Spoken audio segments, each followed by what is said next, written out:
The Horrible Gamers podcast may contain content not suitable for all ages. Listener discretion is advised.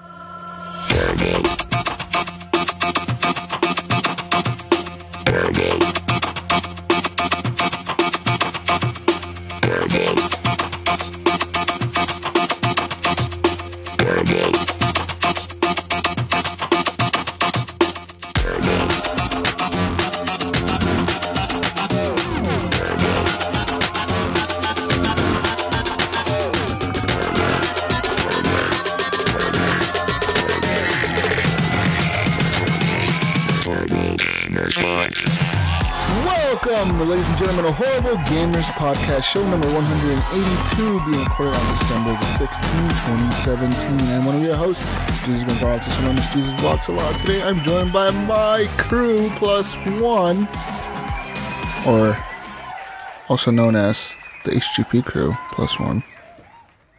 We have from the Great White North, from the igloo next to where the Yeti lives, the Canadian himself, Ryan Gibson, is back. Welcome back, Canadian! Well, at least you didn't call me a snow Mexican this week. I thought it was the abominable snowman up there. It's the Yeti, man. It's another week of Horrible Gamers, guys. Let's do this. Yay! And from the West Coast to Best Coast, the Gunnychief, Henley Merrill. Hello, Henley. We've got Bigfoot over here in California. He's here. He's in Oregon. What are you talking about? He's from Oregon. Yeah. He's from Oregon, man. He's not from fucking the West Coast. Uh-oh. Uh-oh. Uh-oh. Uh-oh. I lost connection there, guys. What's going on? Yeah, no, you're back, though. I'm back. You're going to have to edit that out, Canadian. And from, I don't know where he's from, but somewhere in the world. From Ohio. I think that's somewhere in the East Coast. That's the East. Yeah, he's on the East Coast. I split us up, so you got your West Coast, East Coast there. West Coast is still better. Gary Ellis Jr., also known as, what's your gamer tag? King Jiggly. King Jiggly. What's up, guys? Hey, welcome, man. Happy holidays and Merry Christmas. Happy holidays to you as well. Listeners, happy holidays to you. Right. This is your Christmas show. Or we got one more show before Christmas. No, we got one more. One more? Yeah.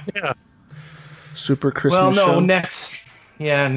next Saturday will be just before Christmas. Yeah, so Christmas Eve special. Horrible Gamers. Guys, if you want to listen to the network, we're a part of Hush Your Face Network. Go there, check them out. There's other shows on there, like the Horribly Awkward podcast and stuff like that. Also, please rate and review us on iTunes. And join our Facebook group, Horrible Gamers Podcast Community, and like our page, Horrible Gamers Podcast. That being said, let's get to talking about what we've been playing this week. Guys, I played some games this week. I played some more Wolfenstein. Yeah. Oh. I played more of that. Finished it yet? I haven't finished it yet. I'm pretty sure I'm getting near the end. I've done a lot of things since the last time we spoke. I've killed a lot of Nazis. I did the courtroom thing. I even did some of the DLC stuff, like the comic book thing. I did some of that. Yeah. What were you gonna say? Did you I don't even remember what I was gonna say. Never mind. Is it as hard as it is? I always see people commenting about the difficulty of it, and they're like, you should just play this game on the easiest difficulty. I do. Is it hard? I mean, it's pretty tough. It's pretty tough. But, you know. You get used to it, I think. I went on a rant about this with Jesus. He did. The other last week, so apparently Gunny did something that he shouldn't have done, but he did. What did you do, Gunny? What did you do? I returned that shit, is what I did. Oh, Jesus. Oh, no. Whoa. I was pissed. Really? He was mad. I did. He was mad. Why? Were you offended? Why would you return it? What's so bad about a game that brings you to returning it to the store? Okay, so, a couple reasons, actually. I think maybe I'm just not having fun with it, and I'm just not patient with this game. And I'm playing it on normal, regular, and I think based on principle, I'm just not dropping it down to baby. I know everybody's like, you drop it down. You refuse to put it on easy. I refuse to put it on easy based on my own. That's a terrible decision, Gunny, because like that's what I did. I dropped it down to easy and I played through the game because I wanted to finish it quickly. I probably could have plugged through it on normal, but it would have taken me a lot longer. And I wanted to get through it and return it so that I could get a different game. So I was trying to play it within a week. Yeah, I actually read an article on the subject matter, and they get in your head by putting the character in a bonnet with a pacifier for putting it on easy. But the reality of it is, it's I read a couple articles on it. The best way to play it if you're struggling is to just drop it down to easiest difficulty level and enjoy it at that point. But it gets in your head because you see that picture. Yes. Yeah, I think when I saw that picture, I was like, oh, hell no. Hell no, am I not dropping that down there. I ain't a baby. I can play this game on normal. I'm not going to do that. But I'll touch more on the other reason why later when I talk about what I've been playing. Okay. So I've been playing through that. I've been playing it on the easy mode, Gunny. Yeah, that's right. And I'm enjoying the story because I feel like on the easy mode, you feel like BJ Blazkowicz, man. You feel like him. You feel like just a total badass. Nothing can stop you.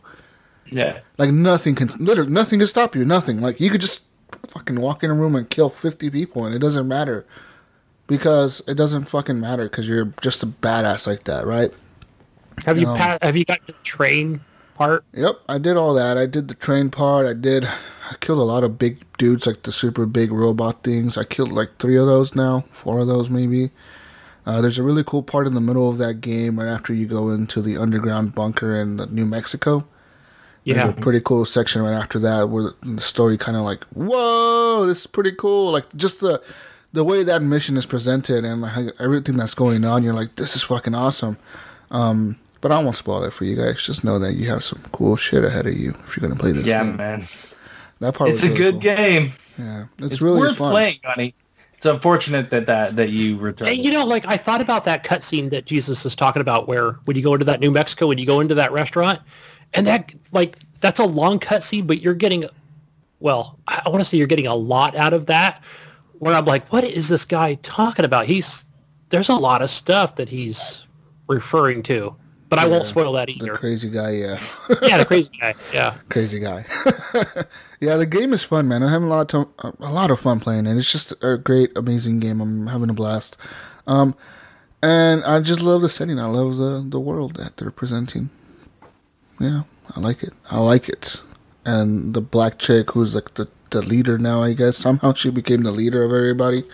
It's like, what the fuck makes you the leader? Just because you're a Black Panther lady? Like, what the fuck? I don't understand why you're the leader all of a sudden. Blazkowicz to be the leader. She's the leader. I just thought of her as the leader for her people. Well, she seems like she's leading. She's like, I need you to go and kill some Nazis, Blazkowicz. And you're like, bitch, fuck you, telling me what to do. This is a man's world. He was pretty upset. Yeah. Yeah. Anyway. Fuck yeah.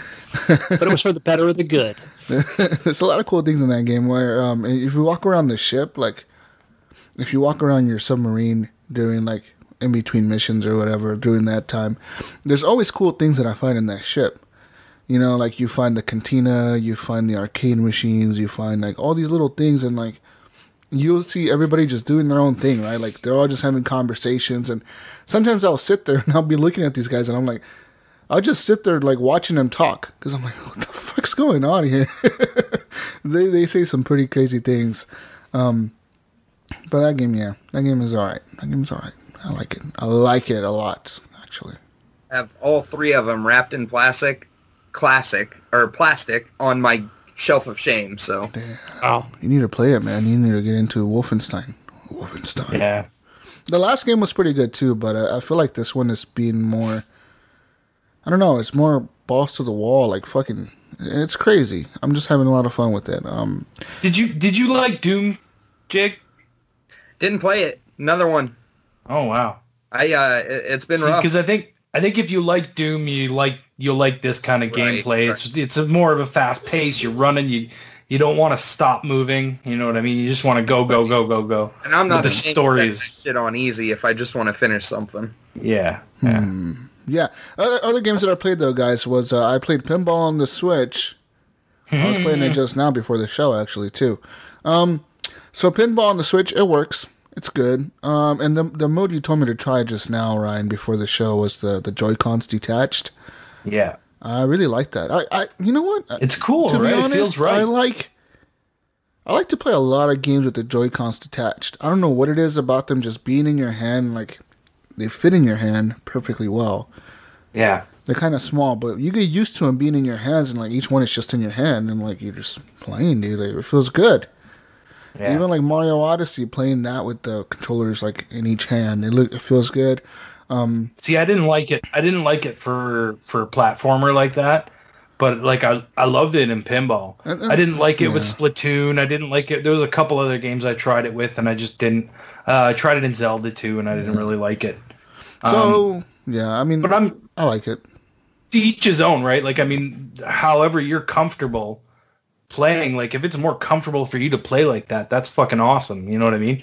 I found in pinball, it just feels right. You know what I mean? You can put your hands about the distance they would be if you were at a pinball table. You know what I mean? And you're all you're doing is pulling the triggers, and then you might nudge with the stick every once in a while, right? Yeah. Like, so it's pretty handy. I like it. It works. So, it runs well, and everything's fine. It works for the console itself. It fits well on that screen.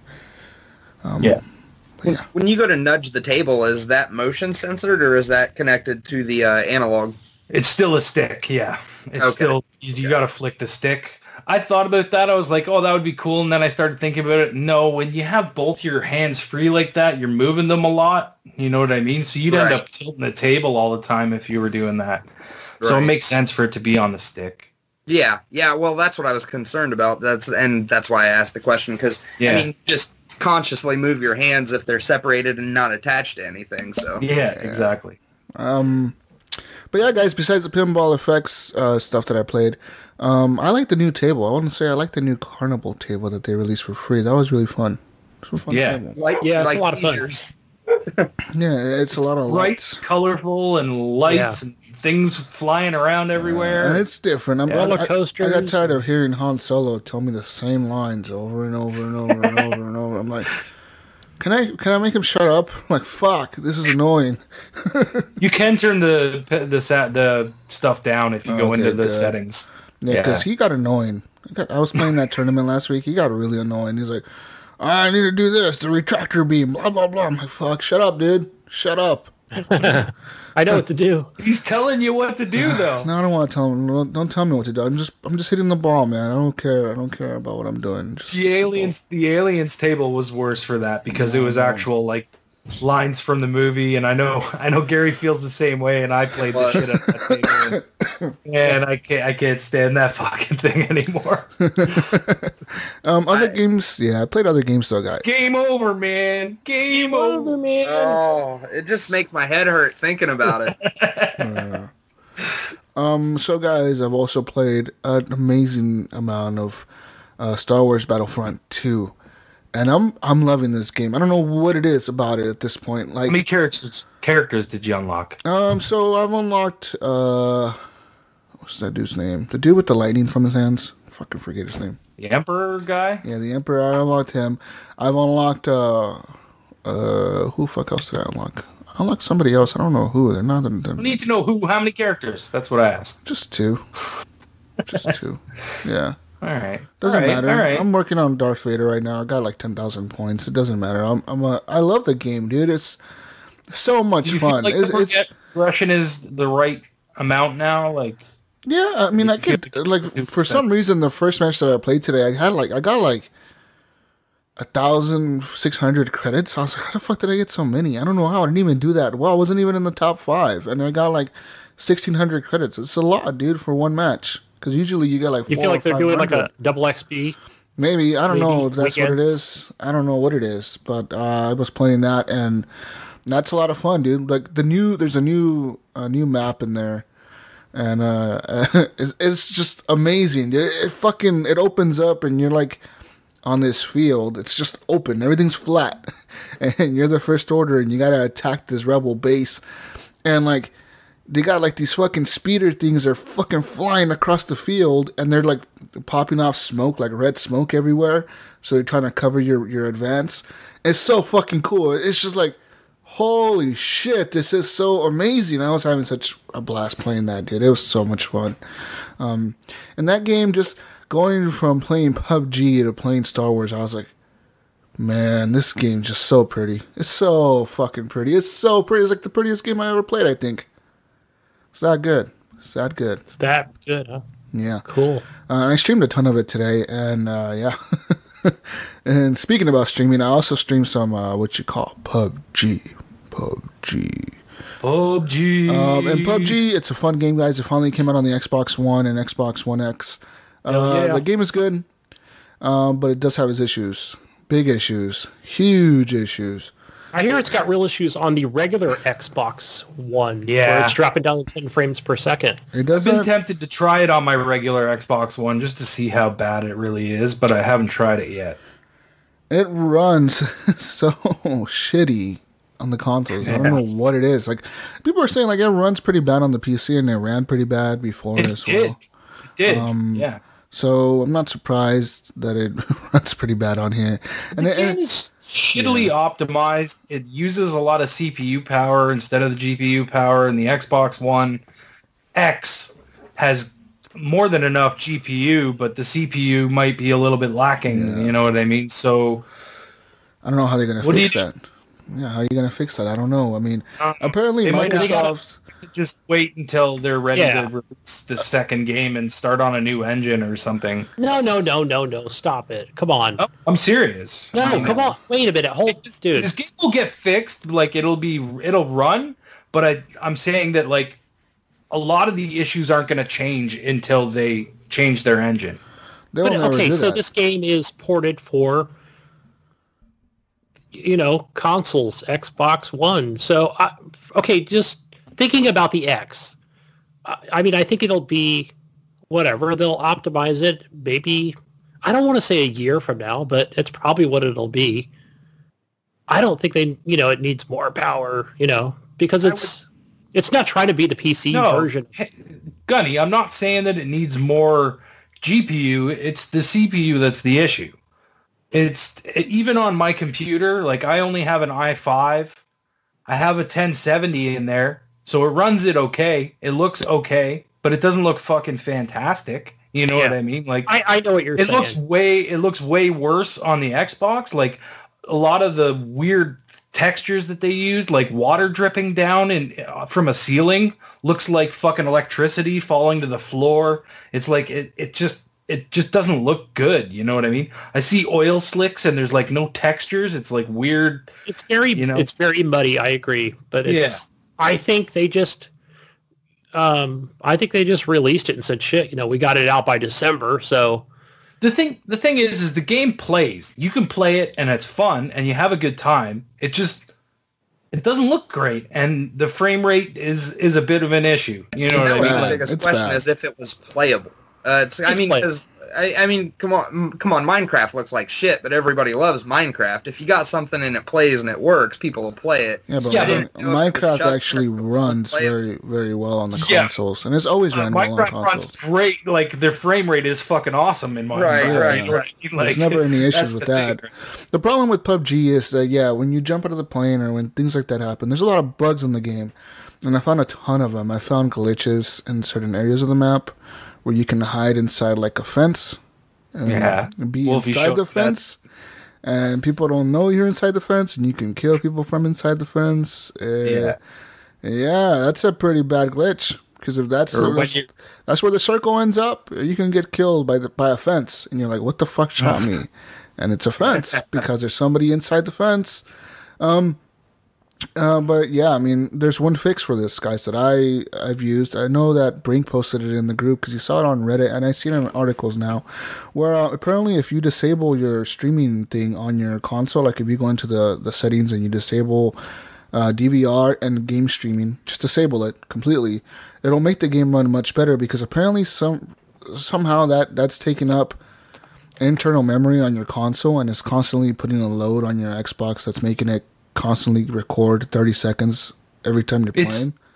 So it's bogging down your CPU is what it's doing. And really, that makes the game run much better. Like, people are like, that I played with, I was like, oh, it doesn't look that much, like, it doesn't run that much. But I'm like, no, dude. I went from having like 10 frames a second when I jump out of a plane to being able to like see the whole thing as my guy jumps out of the plane and going down, and everything just ran like, I want to say like almost like really smooth, like not completely there, but it's like way better than what it was. For the most part, it's been playable for me. The only time I've seen like where it was like, whoa, that's really fucking bad, was when I jumped on the back of Gunny's fucking motorcycle. Yeah. And Gunny was cruising, and all of a sudden the frame rate just went and I was like, whoa, what the fuck is happening here? And when I disabled that, like, none of that happened to me at all. Like, there was a match I was playing with, who the fuck was it? Was it Wolfie? I was playing with Wolfie a lot yesterday, and we were playing duos, and we jumped on a motorcycle. I was fucking hauling ass, dude, like, so fast. It was so freaking fast that I was surprised there was no frame rate drop. I was like, I'm surprised right now. This is, like, not, like, lagging out on me or any, like, frame rate drops. It was just, boom, you're just driving down the field hella fast, and there's trees everywhere. You're dodging them. It was pretty insane. How well it runs when you turn that DVR thing off. And I know for some people it may not work as well, but for me it did like night and day difference. I would recommend you turn it off if you're playing on consoles. For me personally, turn off DVR. I could see a difference, but it wasn't as drastic. But I wasn't having as big of an issue as some people were. Yeah. You know, some people were having major issues, weird. And I was like, that's weird. Like, it's running shitty, but it's still running well enough that I can play the game. You know what I mean? Like, I don't have a problem with it. But there's one glitch that I keep getting on my console. I don't know why, but I even deleted the game and reinstalled it, just thinking it might have been that. Yeah. And for some reason, every time I launch a game, not every time, but like, let's say 5 out of 10 times, so half of the time, I'll launch a game and I'll be on that little loading island in the beginning where everybody's standing there and you're just fucking around doing shit, and then it'll count down, and it'll count down to 0, and it'll be like everything freezes, like all the people around me freeze, but I could still move my character around, and I'm still on the island. I could just still run around the island, do shit, and I'm like, what the fuck? And it doesn't load me into the game. So it doesn't show you on the plane? No. So Jesus is in limbo. Then I have to quit out. Relaunch the game, and then it'll say, like, you have a game session in progress. Do you want to join it? And then I'll join it, and then it'll be like, I'll be on the edge of the map with, like, 5 other dudes standing there, and I end up punching all of them to death, and then I have to, like, work really fast to get loot really, really fast and try to find a motorcycle or a car to get to the circle because it's, like, across the entire map. And I'm like, fuck. There's no way I'm going to get there in time. And there's been a few matches that I've lost simply for that matter because I couldn't find a car. I couldn't get there in time. So, like, the timer starts going down, the circle starts closing in, and I don't have anything to outrun it, dude. And it sucks. And I'm like, fuck, this is so horrible. And that happens to me, like, you know what, Jesus? Times. I wonder if it's your save file. What do you mean? Yeah, because I haven't had that issue at all. Delete the save file, like the save file for PUBG, and then restart the game. And then, like, other people are like, I don't have that issue. I'm like, dude, I have that issue, like, a lot. It's just, it happens to me so much that, like, there's times where, like, the countdown goes down to 0, and there's kind of like a delay between me spawning in the plane and me being on the island. And sometimes I'll wait a little bit, and it'll do it. But a lot of the times it's like, no, fuck this. Okay, real quick. Main menu, relaunch, start. You want to, join? Okay, boom, boom. And I'll load in quick enough because I know that I have to back out right away when that happens to me. But yeah. The game is fun, though. I played it with tons of people. I played with Gunny. I played with Wolfie. I played with Brink. I played with, let's see, so many people, dude. Hey. So many with you, with play you. With me. Yeah, we were playing yesterday, right? Yeah, we were playing with you. The game is fun, dude. It's so much fun. It is like one of the funnest games I've ever played. I'm not even kidding. It's just fun. My thing is with it is, I wouldn't say it's an issue, but it's more or less there's no aim assist, and I'm used to games with aim assist, and so yeah, man, that's like I was like just trying to shoot people. Where I'm like, you have to be frame accurate. rate doesn't help that. You know what I mean? That's true. There's no aim assist, and the frame rate issues makes it really hard to shoot people.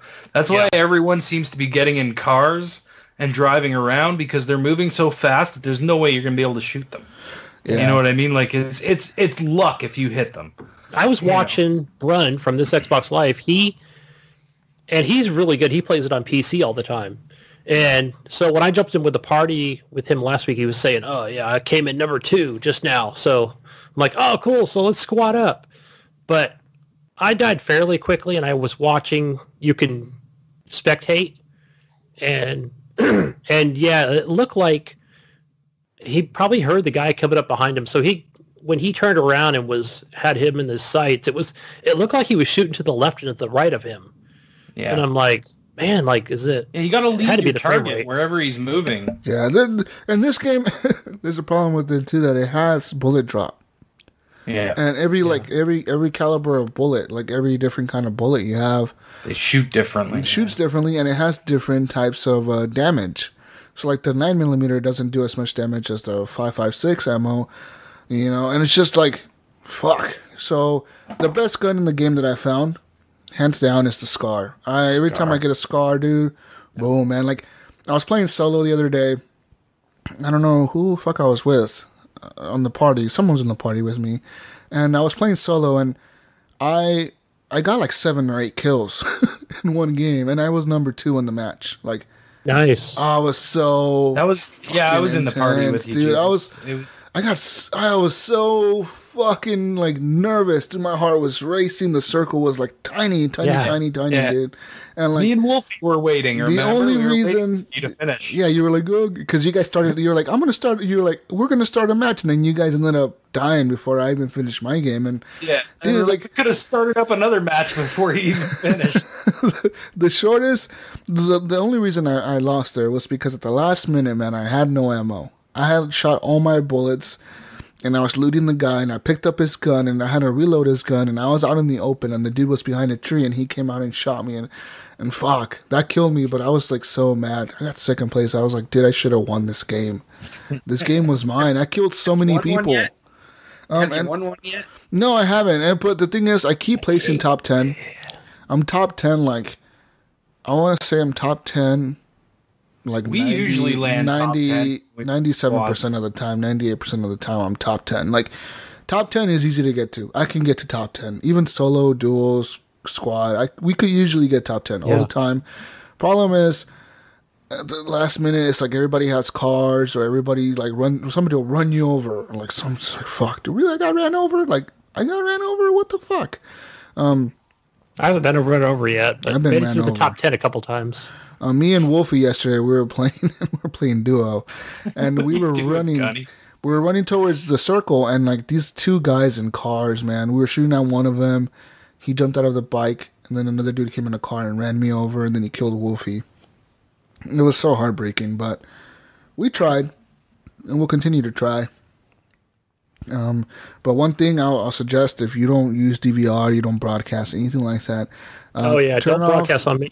For sure. Turn off your DVR and don't broadcast this game. Just don't, because I tried to broadcast today, dude, and I literally, every match that I was broadcasting, it would like freeze me. All of a sudden the game would freeze, and it'd be like, there's a connection problem. And I'm like, connection? I'm like, what the fuck? They have like gig internet. What the hell's going on here? Connection problem?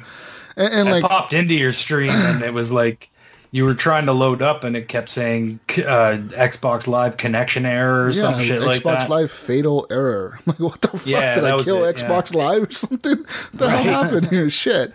So don't stream it. I mean, it's cool. They have pretty cool features for Mixer on this game where, like, I don't know if you guys have seen this, but on Mixer, there's something called the PUBG Hot Zone. And literally, it's like the NFL Red Zone. Like during the NFL games, where like they'll switch constantly to games that are like in like the end zone of the game. You know, they're about to score a touchdown. So PUBG does it where if you're streaming and you get into the top 10, your stream goes into this like hot zone area of the stream on Mixer, and now you have like 500 or 600 or 1,000 people watching you, and they're watching your last minutes in the top 10. And then once the game's over, they just kick your stream off of there and they put a new stream in there that's in the top 10. And then that stream's over, boom, boom, boom. And that's really cool. That is a good idea. I actually think that's awesome. That's one of the cooler things that I've heard. That's actually a cool way to view that stuff. Yeah, and you can sit there and watch these streams and it's like constantly like top 10, you know, so like it's always action because everybody's always like in the tiniest circle ever, and you're like fucking 10 people in the last circle. It gets pretty intense. So that's a pretty cool feature from Mixer that they have in this game. But I'm just having a fucking blast with this game, man. It's so much fun. The setting to disable the DVR, is that in game or on your console? That's on your console, so that'll be under system settings. Okay. And I think if you go into the broadcast settings and just disable broadcasting abilities, and you'll see like all your features for like record in 4K and all that shit, it'll all gray out, and that'll mean that it's off. And hopefully you'll see an improvement, man, because I did, and I know I will be turning it off again when I play PUBG whenever I play that game, because that game is fun. It's fun. Yeah, and, it is a fun game. It's so cool, man. You just learn the different tactics, the different abilities, how to equip. I got like all the controls down now. At first, it's a real hard learning curve because you have to hold X to reload. To revive somebody, you don't hold X to revive him. You tap X. Yeah, so it's like really confusing. Weird. To aim your weapon, tap left trigger. Tap it. Don't hold it. I double tap and hold. Weird. I double tap and hold, and I can aim down sights like that. So you double tap and hold it. And it's easier for me to do it that way because it reminds me of like Rainbow Six Siege. That's how you do that. Yeah. Okay. Yeah. I was wondered because I knew I could go into like my aim mode where I would be looking down my sights, but I couldn't see down my sights. Yeah. Or I could go in first person mode. Yeah. But in order to actually look down my sights, I have to double click the left trigger. Yeah. And shout out to Jedi of Light. He's like, just tap left trigger, and then boom! I was like, oh, nice! I got a scope. What happens if you just press left trigger?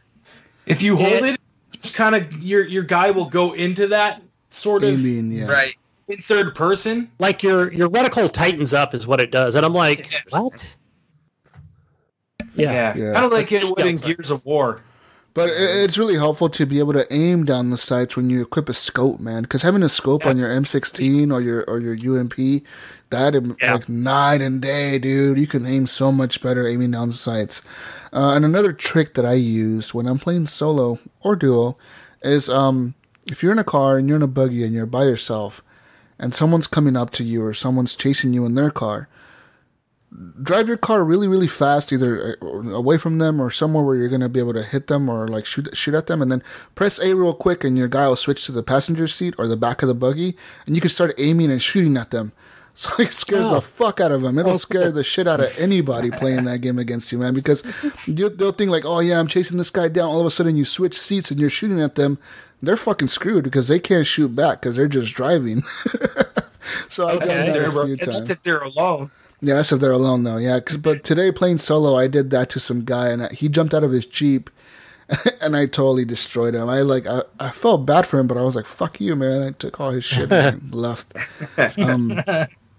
And yeah, dude, the game is fun. And I'm learning the different sections of the map, the different towns, the military base, kind of where the good loot is. I found some pretty cool armor before, like, yesterday playing with Wolfie, I had like a level 3 military vest on, and then I had like a level 3 helmet on. And the level 3 helmet is badass. I was finding level 3 helmets and level 3 backpacks and shit. I was like, so fucking, I've never seen this before. Yeah, level 3 shit is like amazing. You're like, what? Was I with you when me and Chris got into that crazy firefight? I don't remember. Or was that Gunny? I can't remember. It was probably Gunny. I know Wolfie was there. And then we got into this crazy fucking firefight. It was just in this town, and I kept flanking around, and he would pop out, and then I would be behind the guy. He would come out to try and shoot Chris, and I would fucking plow him down. And we kind of just did that, and then another guy would come in and see me, and he would start Is that shooting when at me, so I would kind of hide away, and then fucking Chris would come in and plow him down. And is that when I shot you in the back 4 or 5 times? Is that when I shot you in the back? I believe it was you, Gunny. That happened to me yesterday with Wolfie. But I paid the price for it. That guy killed me. And when we were in the Jeeps, we kept fucking, people were shooting, but like, you know how you kind of pop up when you go to shoot? Yeah. People would keep shooting the guys in the front seat and the back of the head. Oh, man. Yeah. me and but that's part of the fun of all the dumb shit like that. I mean, yesterday me and Wolfie were playing, and I ran him over with the motorcycle because he jumped off of it, and I was backing it up, and it killed him. I was like, "What the fuck?"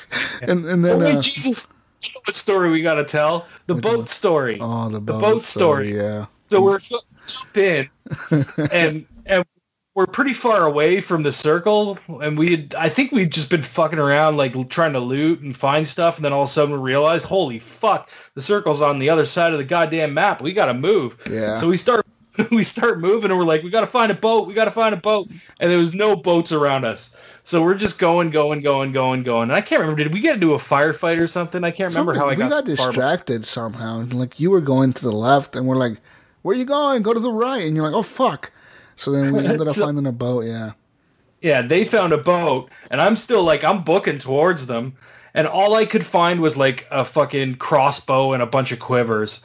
So like, I'm like, guys, I'm trying to get there with my crossbow, and then they were going to turn around and come back to me, and the wall had gone long past me. So I was like, fucking, don't turn around, just go, guys, just go. I'll just keep running. If I make it, I make it. If I don't, god damn it, who cares? At least you guys will survive. So they take off, and I'm still running. Eventually, I die. And I'm like, don't worry about it. I didn't have anything on me anyways, except for a fucking bow and quivers. And they're like, well, we're going to throw one out for you. And Jesus grabs all his quivers that he had collected and throws them out into the water. You were swimming? Yeah. We saluted Ryan. We gave him a hero's burial there, memorial for him. Pretty funny. We done so many things. But yesterday playing with Wolfie, man, these two guys, we had ran into the mansion area, and we were on the 3rd floor. These guys had ran in behind us, and somehow they ended up above the floor on top of us.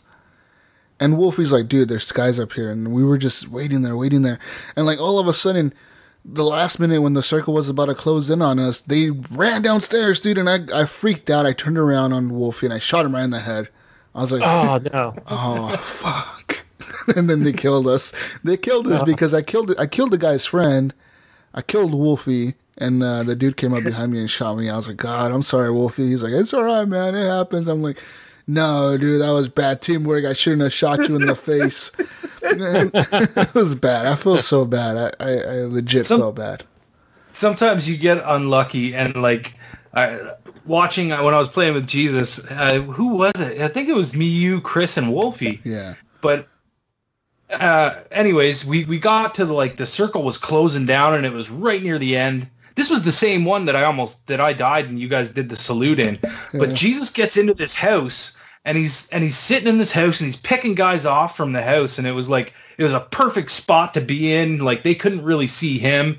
He's like picking them all off, and then ducking behind the wall, and then the next guy would come along, and he'd just start fucking plowing into him. And he got this was where he got 5 or 6 kills or some shit like that. 5 kills in a row or some shit like that. That's pretty crazy. But he wasn't paying attention to behind him, and the fucking wall closed him into that room. And and the window that he was fucking shooting out of wasn't a window that you could vault out of. So or at least I was telling him, vault out that window, try and vault out that window. And he's like, no, I got a good spot here. And I'm like, dude, you got to vault out that window. He's like, oh, fuck, I'm stuck in here now. Oh, no. So then Chris went down, and then some guy sniped Jesus in the room, and the wall closed in on him, and then Wolfie got hit. And I think that was our second place, wasn't it? Yeah, that was our second place, man. We got so close to winning so many times. And Wolfie was so disappointed last night. He kept telling me, he's like, dude, I'm usually pretty good at games, but I can't get PUBG. He's like, I can't get a fucking win. I'm like, it'll happen, man. I think it's just sometimes you get the shitty end of the string, dude. And like yesterday, man, getting that second place, I felt so disappointed. Like, you die and you know that you could have had the win of the fucking game. It's so fucking heartbreaking. But you know what? I find that game is less, to me personally, is less about winning and more about the story of trying to get that win. Yeah. You know what I mean? Like, it's the things that happen with your team. I don't really like playing this game solo. I prefer to play it with 4 people because it's Same here, me neither. There's more story, you know what I mean? You're shooting the shit, you're screaming out at each other, guys coming from north 230. Yeah. Everyone's looking over there, waiting for him to come over the hill, and it's a blast, people, right? 100 people in the game, 100 right? people. Yeah. I mean, realistically, so much shit can go wrong from the start of that to being number one. Yeah. Like, it would be hard to win a game, and then I died twice. I died twice due to the circle closing in, and what I figured out is the closer you get to when the circle's getting smaller and smaller, man, the more damage that thing does to you. Yeah. That's how I died twice. I was down to like the last 7, 8 guys, and I was like, I'm the person that's going to stay back as far as I possibly can. Yeah. And I'm like, oh, you can't do that when that circle's small. No, when you it's will die smaller, quickly. Yeah, you take way more due to the damage. circle. Yeah. When it first starts closing in, it just ticks away at your health, like tick, tick, tick, tick, tick. But when it's small, it's like taking chunks of your health away. It's pretty hardcore, dude. Yeah, the game's good. I'm really liking it. It's a lot of fun, guys. Even with all the problems that it's having, and it is having issues, it has problems. It's still fun to get in there with a group of people and just fucking try your best to get to the. And it's only $30. Not bad. Not a bad game at all. Yeah. Not a bad game. I still wonder if it's still going to be $30 when it actually releases. That's what they say. That's what they say. They said, but I don't think they're going to raise it another $10. I think by the time it actually fucking you could never releases, have it go back up. How many people are really going to be rebuying? Like, no one's going to be buying it then. Everybody bought it now. You know what I mean? Like, yeah, it was all advertised at GameStop. Yeah, but maybe when it comes out full release, it's going to have a PS4 release. Yeah, that's what I'm thinking. The PS4 release will be the people buying it will be them. But I don't think they'll waste the price for them. I doubt they will. And if they do, it'll be pretty shitty of them to do that because that's crappy. You know. And I think they'll make their money off of their cosmetic loot boxes. Oh yeah. They're expensive, dude. When you think about game preview games have all been like that. They've all been like, hey, get in for $30, and then when it releases, it's 60 or 40. That's the point of getting in early, right? To be a beta tester and get a cheaper price. Right. But like this game is weird how they're like, well, no, we're just going to charge you full price now. It's kind of like, well, I mean, that's what. Regardless, it being $30 or not, $30 is still the full price of that game, and I feel like, that we should have got some kind of discount for being fucking beta testers for them. You know what I mean? That game had such a reputation, though. They could have priced that thing at $59.99, and people would have easily. People would have bought it. Yeah. The one thing that I got a question for you guys real quick about PUBG is Fortnite. So Fortnite is still a game that is still going strong on the consoles. It's arguably the best running Battle Royale shooter on consoles at this point.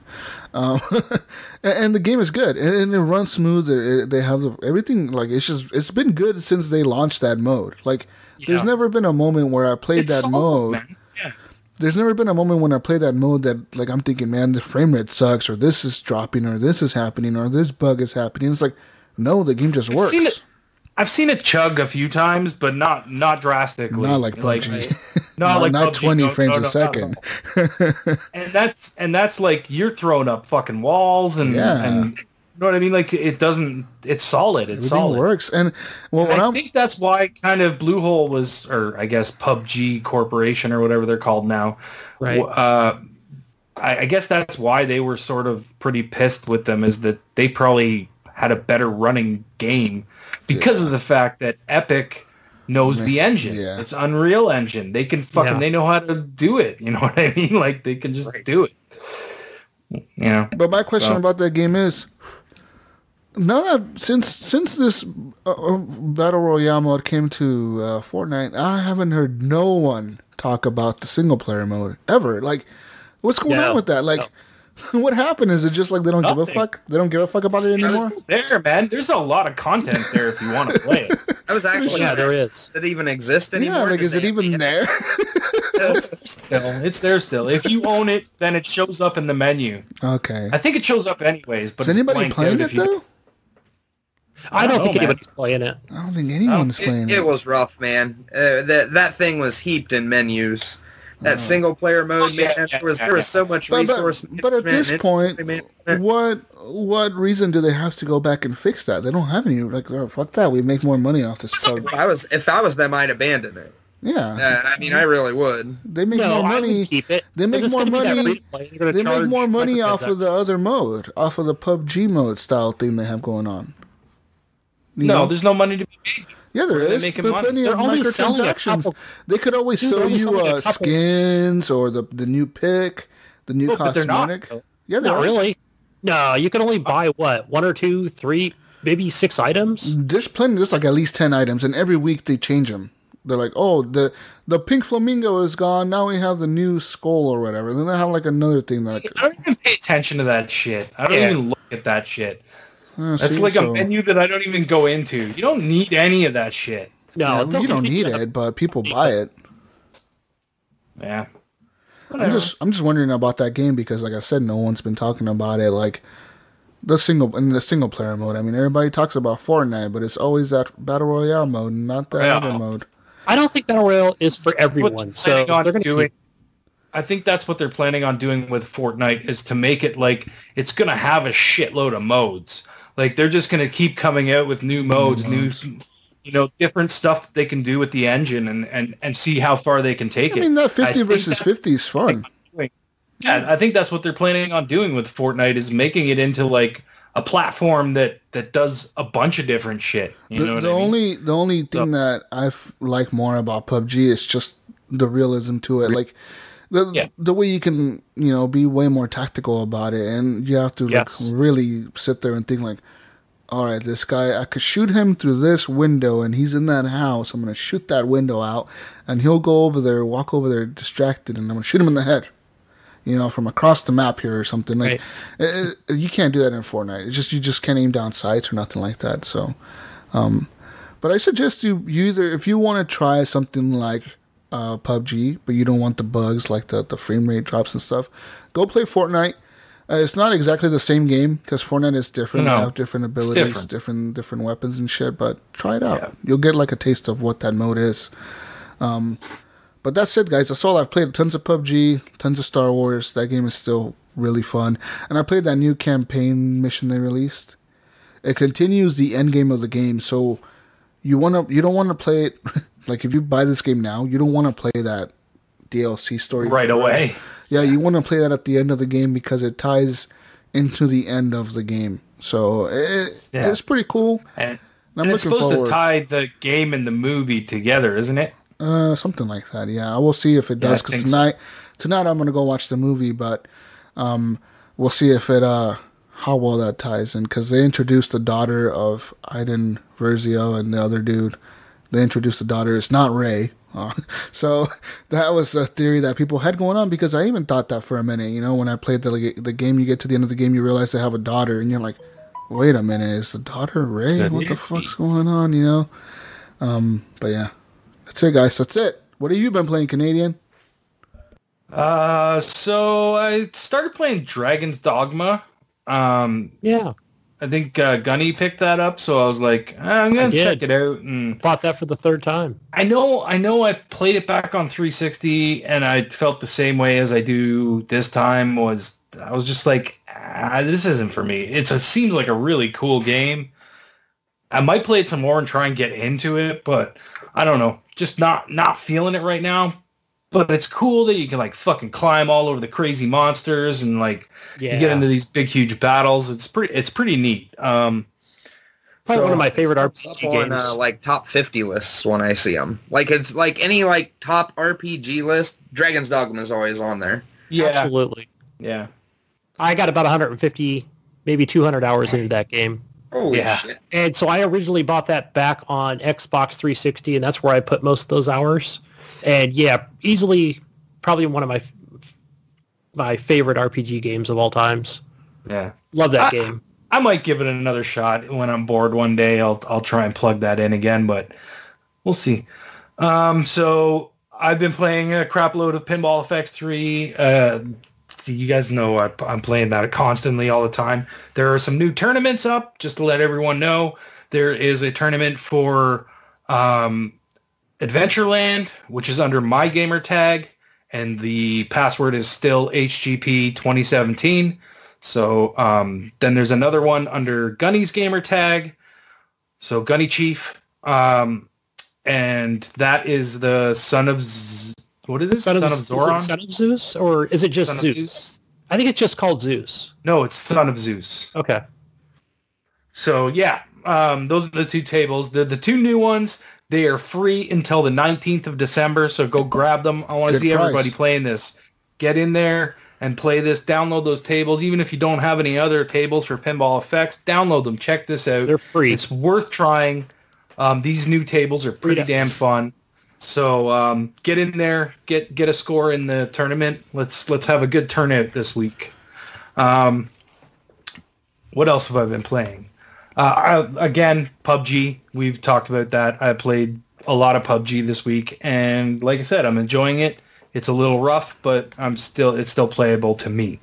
I've also been playing a lot of Clash Royale lately because I don't play the single battles anymore. I just play the 2 versus 2 battles with people, and I find that's a lot of fun. It's a good time waster on your phone that you can plug away at that game. I actually play a ton of Clash Royale. I've always really liked it. I mean, I never got into it originally because I was on Windows Phone and it didn't have Clash Royale. Right. And then when I got my tablet, Kathy played a lot of it, and she got me playing it. And then when they came out that 2 versus 2 mode, I was like, this is fucking awesome. I love doing this. Yeah, 2 versus 2 was a very, very popular mode. I have a group. They actually, I'm in a clan with they have 50 active members pretty much. Yeah. So kind of progresses really nice. Yeah. So, but yeah, I play a ton of it too. I play ladder though, and single player basically. So a lot of that stuff. Yeah, and ladders, you don't unlock that until you get to the very end, right? Like you have to get to the top.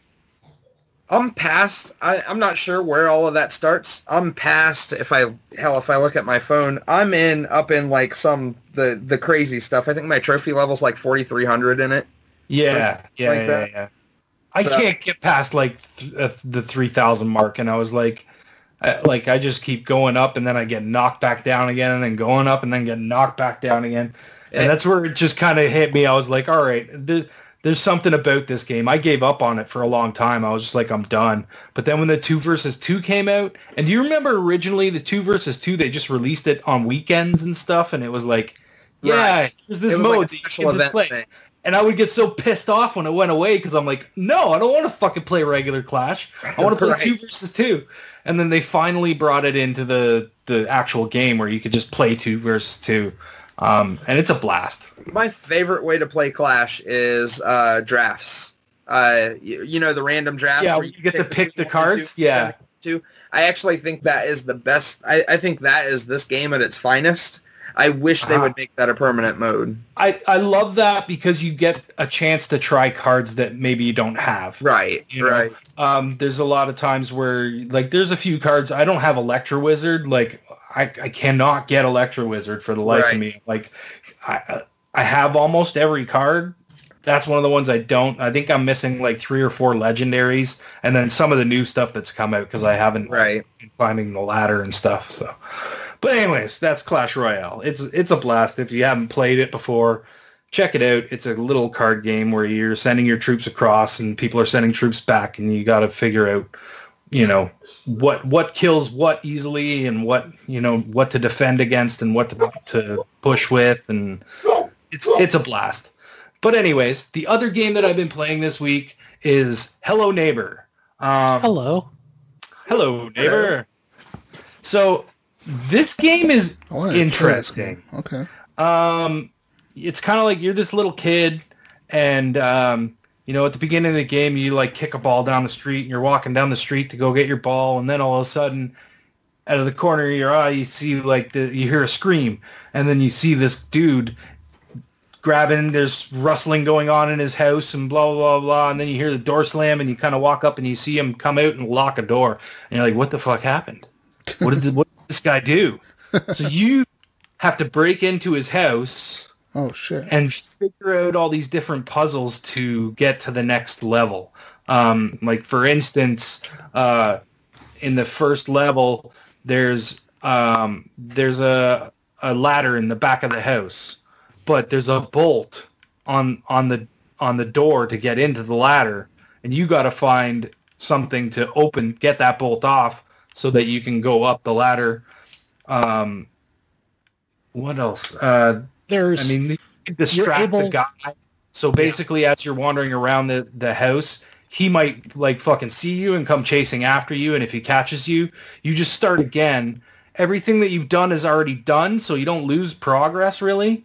But you have to start again, and you go through, and if you've opened a door or if you've picked up an item or something, you still have all that stuff. All that stuff is still done, but you go back to the beginning where you have to go through it all over again. Basically, every time he catches you, it just starts you, kind of where you left off. Time it starts you over again. Every once in a while, it throws you in some weird fucking crazy place, and you just basically have to find a way out of it. It's really weird. It's kind of creepy. I mean, very creepy. Like you're hiding in closets, so that, like, if you hear the guy coming, like the music gets all crazy. It's like dun dun dun dun dun dun dun dun dun dun dun dun dun. So you got like run to a closet and hide in there and hope that he didn't see you, and then he comes around looking in here. I'm like, Arr, arr. And then he'll walk away. Sometimes he'll go fucking sit down on the couch and watch TV. Sometimes he'll go to bed and go to sleep. But like, you turn the power off to the house to distract him. Like he'll come out and who turned the power off? So you can go around the other window, or sometimes that will solve puzzles for you. You have to do that in order to set off something else that's going on. You know what I mean? But this game it's interesting, but it's really kind of frustrating if you don't know what to do. Because it doesn't tell you to do anything. It's just basically drops you there, and you got to figure it out all on your own. It's like you got to figure out that you got to pick up that trash can and put it somewhere in order to jump onto the roof. You know what I mean? Like it doesn't point you in any directions, doesn't give you any hints or anything. It just kind of throws you into this situation, and you got to figure it out. Yeah, and I realized there are many, many, many different ways to finish the situations. I've gone and finished that entire first part, Gunny, with only going into the house once. Okay. So it's actually like there are a lot of different ways to finish all the different levels, and you just got to figure it out. You mean as far as, I don't want to spoil anything, but basically what you're saying is in one setting without him capturing you, you figured that part out. Yes. Yeah. Okay. He had caught me plenty of times, but the one time that I finally completed it, I ran through it, like did everything and got the fuck out of there. And there's like, that car key you find? Yeah, the one, I think I even said that it looks like a car key. Did you figure out what that was for? I have no idea. Yeah, it opens the trunk of the car. I tried that. Yeah. Then there's a magnet in the trunk of the car. Oh. And you maybe I tried it too early. And that magnet will help you out with that window in the back of the house. And that's all I'm going to say. Okay. Interesting. Yeah. Because I've so far, for the audience, I've made it to I guess you can call it the second part where I've made it to the basement. You've gone downstairs, right? Yeah, I'm downstairs, so now I'm just kind of walking around down there trying to figure things out. Down there for a long time, and then I finally figured it out. Just keep in mind, there is, in the beginning of that level when you can turn the power off and it shuts a door? Yes.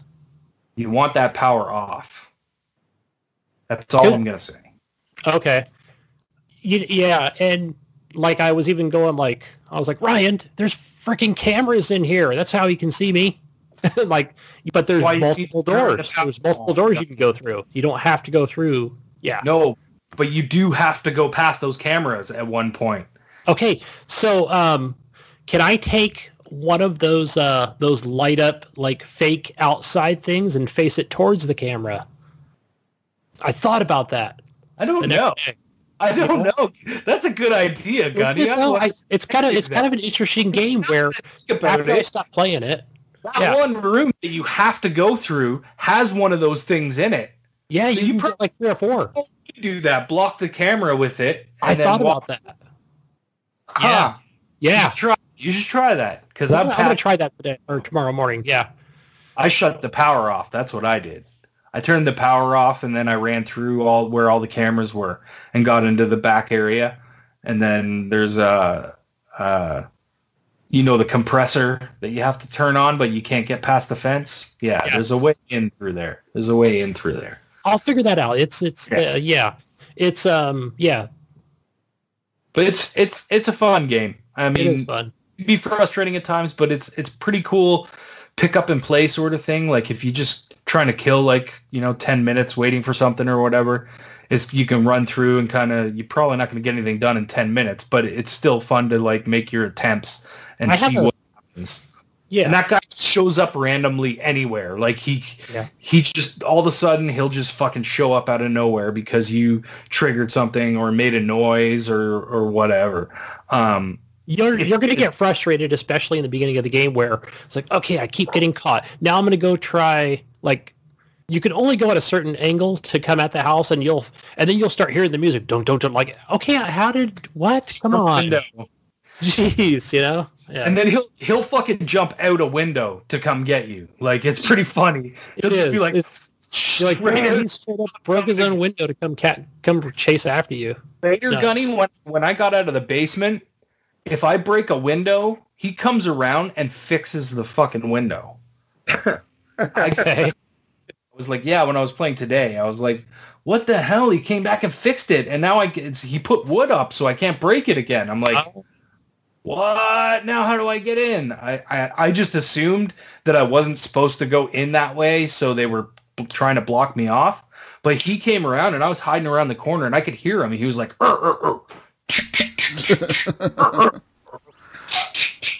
fixing the window. Like, fuck. Well, that was the big deal about this game when it was being kickstarted, was that they were making a smart AI or whatever. The AI was supposed to learn how you play.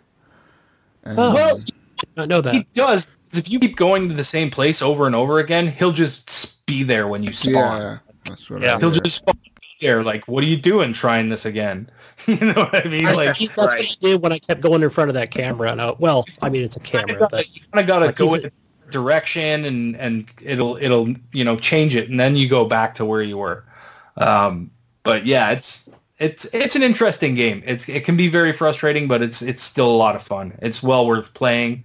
I think it's $30 or $25 for you guys, maybe. Yeah, so check it out. Hello Neighbor. Yeah. It's also Xbox One X enhanced. Oh wow! Yes. I need to check this game out. I'm probably gonna buy HDR, 4K. HDR. But that's it. That's all I played this week. Woo. What about you? What you been playing, buddy? I know you've been playing a lot of Pinball FX. Definitely. You talking to Gunny or me? No, you. No, Gary. Oh, okay. I wasn't ready for that. I actually thought you said Gunny. Your mic cut out a little bit there for a second. It did cut out a little bit. Yep. Realistically, a shit ton of Pinball FX3 because you guys won't leave me alone. Keep beating my scores and shit. I don't like it. Drives me nuts. Hey, right back at you, buddy. Right back at you. Gary, I started a new tournament. Just so you know. I would like to play some of the games that are on my shelf at some point. Hey, by all means, go ahead. I won't mind. But it's actually kind of embarrassing. The Aliens tournament. Ryan puts up that score, and I think it was like 143 mil or something like that. Yep.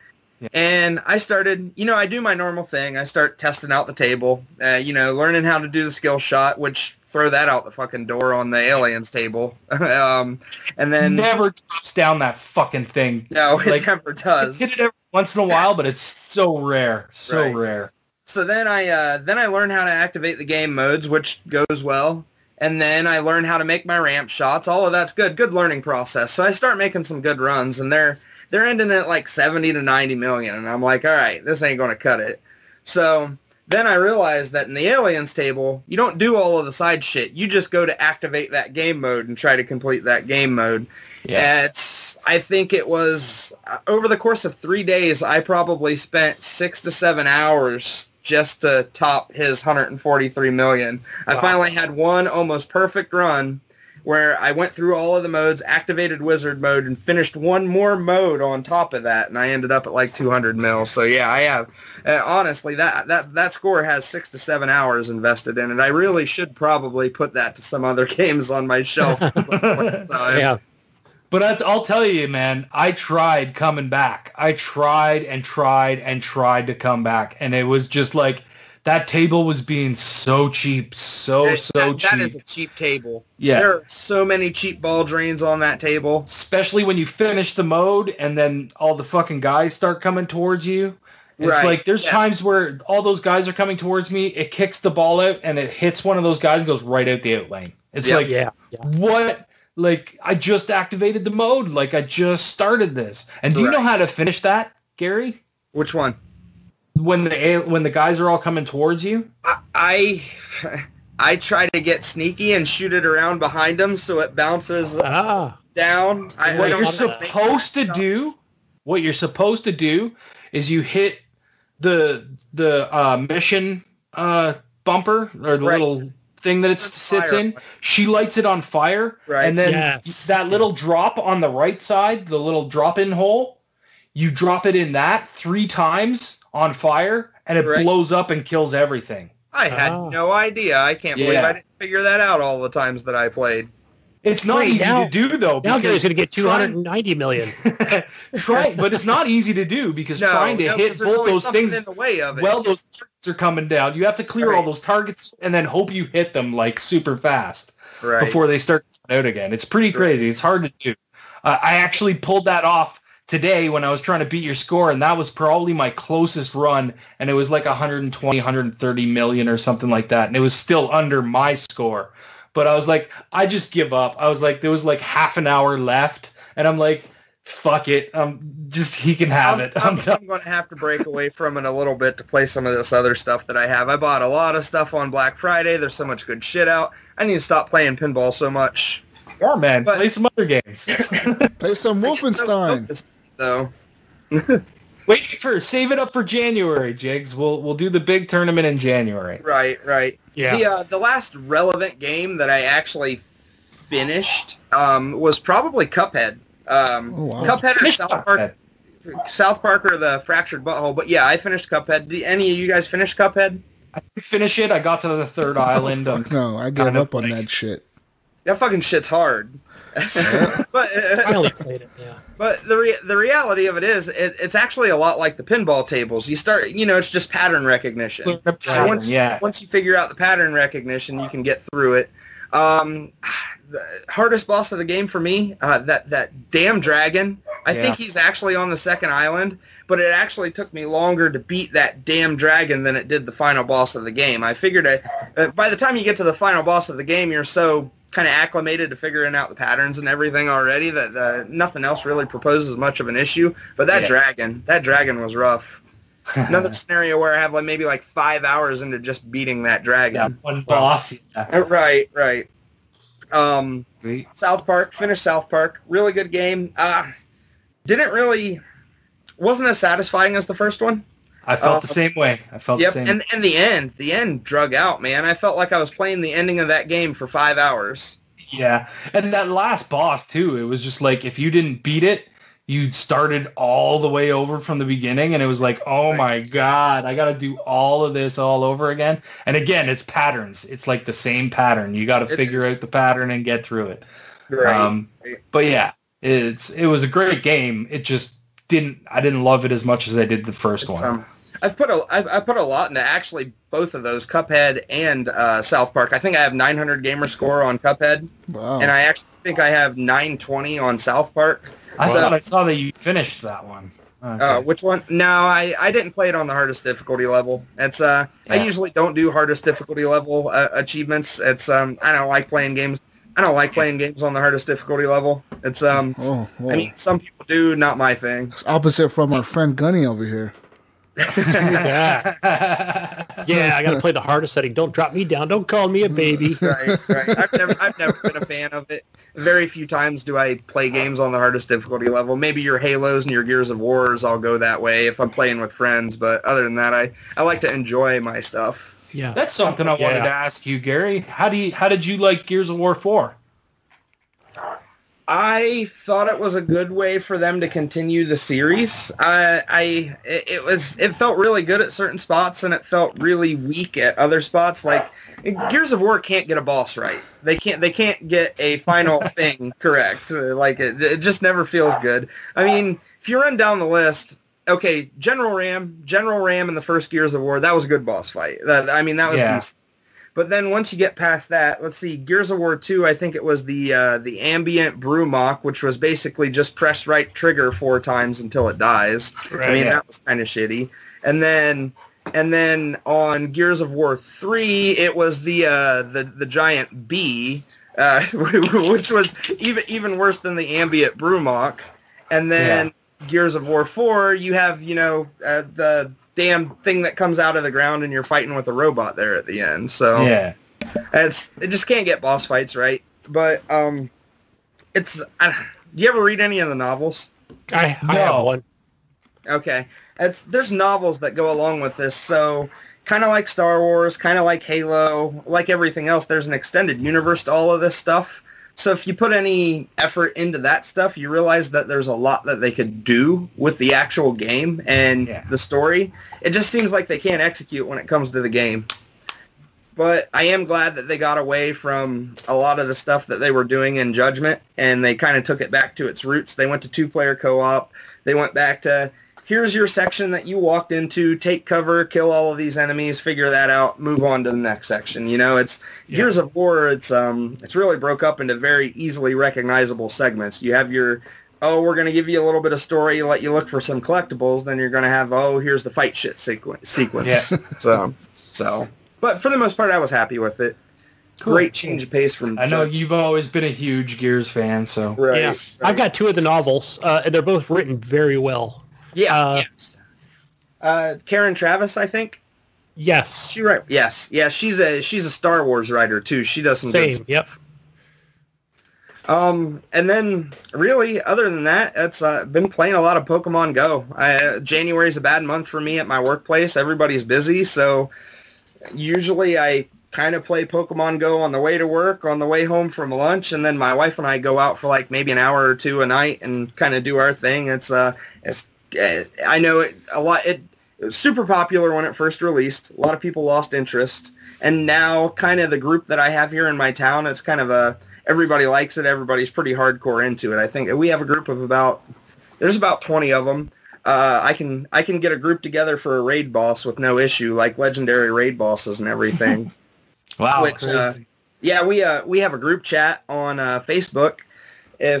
So with all of the people that here in the town, everybody can see all of the gyms. So if, say, a legendary raid pops up, somebody posts it on the group chat, figure out if we're going to have enough people, everybody goes to the raid, do the raid, and it all works out. Do you find a lot of people show up that aren't from your group, to do the other stuff, or is that still not a thing? No, it's pretty much we have one defined group of people that are very active.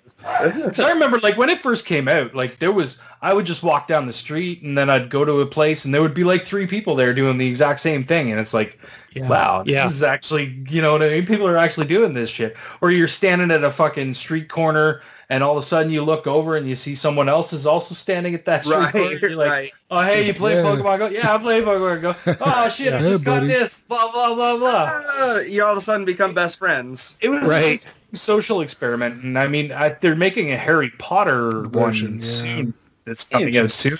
That sounds pretty cool. Everybody's going to be a wizard. Oh, man. Yeah. Right. Jesus, you're going to be a wizard, right? Probably, yeah. I probably will be a wizard. Get your wand. Buy your wand on Amazon. Right. I'm going to have to go bust out the Harry Potter broomstick. Yeah. Yeah. Keep that wand. Get your robe. Broomstick. Get my robe on and my wand. Be careful how you jump on it. I've been playing since the game came out. So like Gen 1 released, I have a complete Gen 1. I have almost everything out of Gen 2 except an unknown, and then Gen 3 released just now. And actually Friday, the first Gen 3 Legendary raid came out, and I've done that one already. But yeah, this time of year, with the way my work is and everything, and with you guys constantly posting on Facebook about how you beat my Pinball FX scores, I haven't accomplished much. We're keeping you busy. We're keeping you busy. Right. But that's it. All right, Gunny, what have you been playing, man? A lot of these we already talked about. Pinball FX3. PUBG. Plugging away at those. PUBG. I like PUBG. The textures are muddy. It's jagged looking. But I haven't had any real, I don't think I've had any real, like, frame rate issues. And that's just playing. I played Tuesday, Wednesday, Thursday, day of release. It's a little slow, but it's, I don't know. I don't think it's, for me, I don't think it's dropped below like 20 frames per second, but that's just a guess because you can't actually tell. Just having fun playing duos and, squadding up with you guys and, learning all the controls for it and how to pick stuff up and drop stuff quickly because that's important. I was playing with Jedi of Light the other night, and he was like, I was basically playing like the squad leader. I mean, there isn't an actual mode, but I was like, all right, we're just going to creep on over here and get close to the circle. But then it was like, I realized like, man, you've got to like manage your inventory, where people are, where the circle is, where it's, where it's, how small is it going to be, or how many times did we find out how shitty it is when you don't pay attention to the circle? Oh gosh. Fuck. And you die to that. Times. It's frustrating. Lots of times. There's plenty of times it's shitty too when you're going towards a circle and you save enough time, right? You know, okay, I have to leave within 30 seconds of this to make it to the circle. And as you're heading there, a gunfight breaks out because some dude drove right up to you and jumped out of his car and he's fucking shooting at you. You have to turn around and shoot at him. And then by the time you kill him, you're like, all right, I killed him. You go loot his body real quick and you realize, oh, fuck, the wall is right there. Like, I need to run. So you take off running. It's just so shitty. Can't loot him. Yeah. Yeah. Well, you got the choice of looting him or eventually dying, trying to make it to the circle. I mean, if you have med kits, it'll help to patch yourself up if you're in the circle, if you get caught behind the wall. But the time it takes to patch up sometimes is too long. Yeah, you're going to eat up too much health. You might as well just keep running and hope that you make it. Yeah. But anyways, that's enough PUBG. We PUBG'd this fucking thing out. The PUBG podcast, man. Welcome to the PUBG I'll have podcast. to join you guys. I have it downloaded. I haven't fired it up play with yet, us, but it's man. Fuck pinball. Play some PUBG, bro. Stop posting shit, and I'll stop playing pinball. I can't. I will never ever beat your scores. You should be. You should. That's what I'm trying to do. That. I'm trying to set them so high that everybody can just. I don't even know alone. how you could do that, man. I get happy when I get like right now. I got an 18 million score earlier today. I was like, yay, on the Switch, and like I was so happy. I was like, that's the biggest score I've ever gotten. But like, I can never get anything like 2 billion. Yes, you can, man. Yes, you can. When you start to learn a table and you figure out what you need to do to set off the modes, you're gonna put up scores just like us. That's all we do. We play it enough to learn the table. You know what I mean? It's just like you play Battlefield enough to learn how to, you know what I mean, how to do your fucking shooting shit. It's the same sort of thing as shooting shit. Same sort of thing. You know? A game that I wish you guys had, man, so I could play with you guys, so you guys could see how epic it looks, is Star Wars, man. Because that game, every match that I played it, I'm just like, that's Captain Phasma, and oh shit, there's fucking Rey, and oh shit, there's Darth Vader, and like, these characters. The only way I'll play that so game, cool. Jesus, is if Gunny buys it, because I'm not paying You're buying for it, Gunny, you're buying it. Buying what? Star Wars Battlefront 2. Well, It's a good game, dude. It's I just have too many games right now.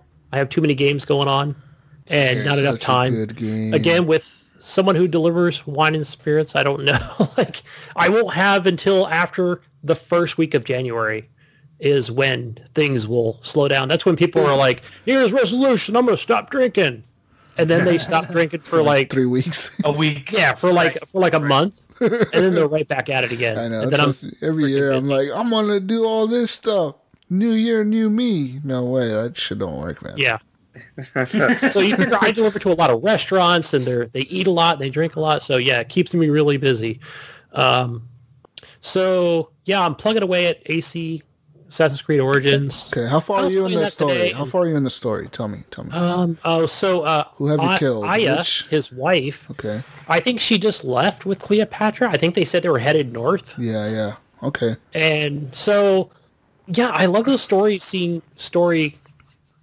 parts to it, but it seems like when I have to there's a side mission over here for level 20. Okay, yeah, I'll go do that. Go rescue this person. Pick him up, drop him off over here. Go assassinate this person. All right. So it's a lot of filler. Maybe I just wasn't feeling it today, but yeah, plug it away. I don't know, Gunny, man, because I felt the same about that game. It's like when I get into it and I get into the missions and I start getting through the story a little bit, I enjoy it. But when I end up going on the side missions and stuff, I'm just like, I just get so bored with it. I'm just like, I don't want to play this anymore. I get it.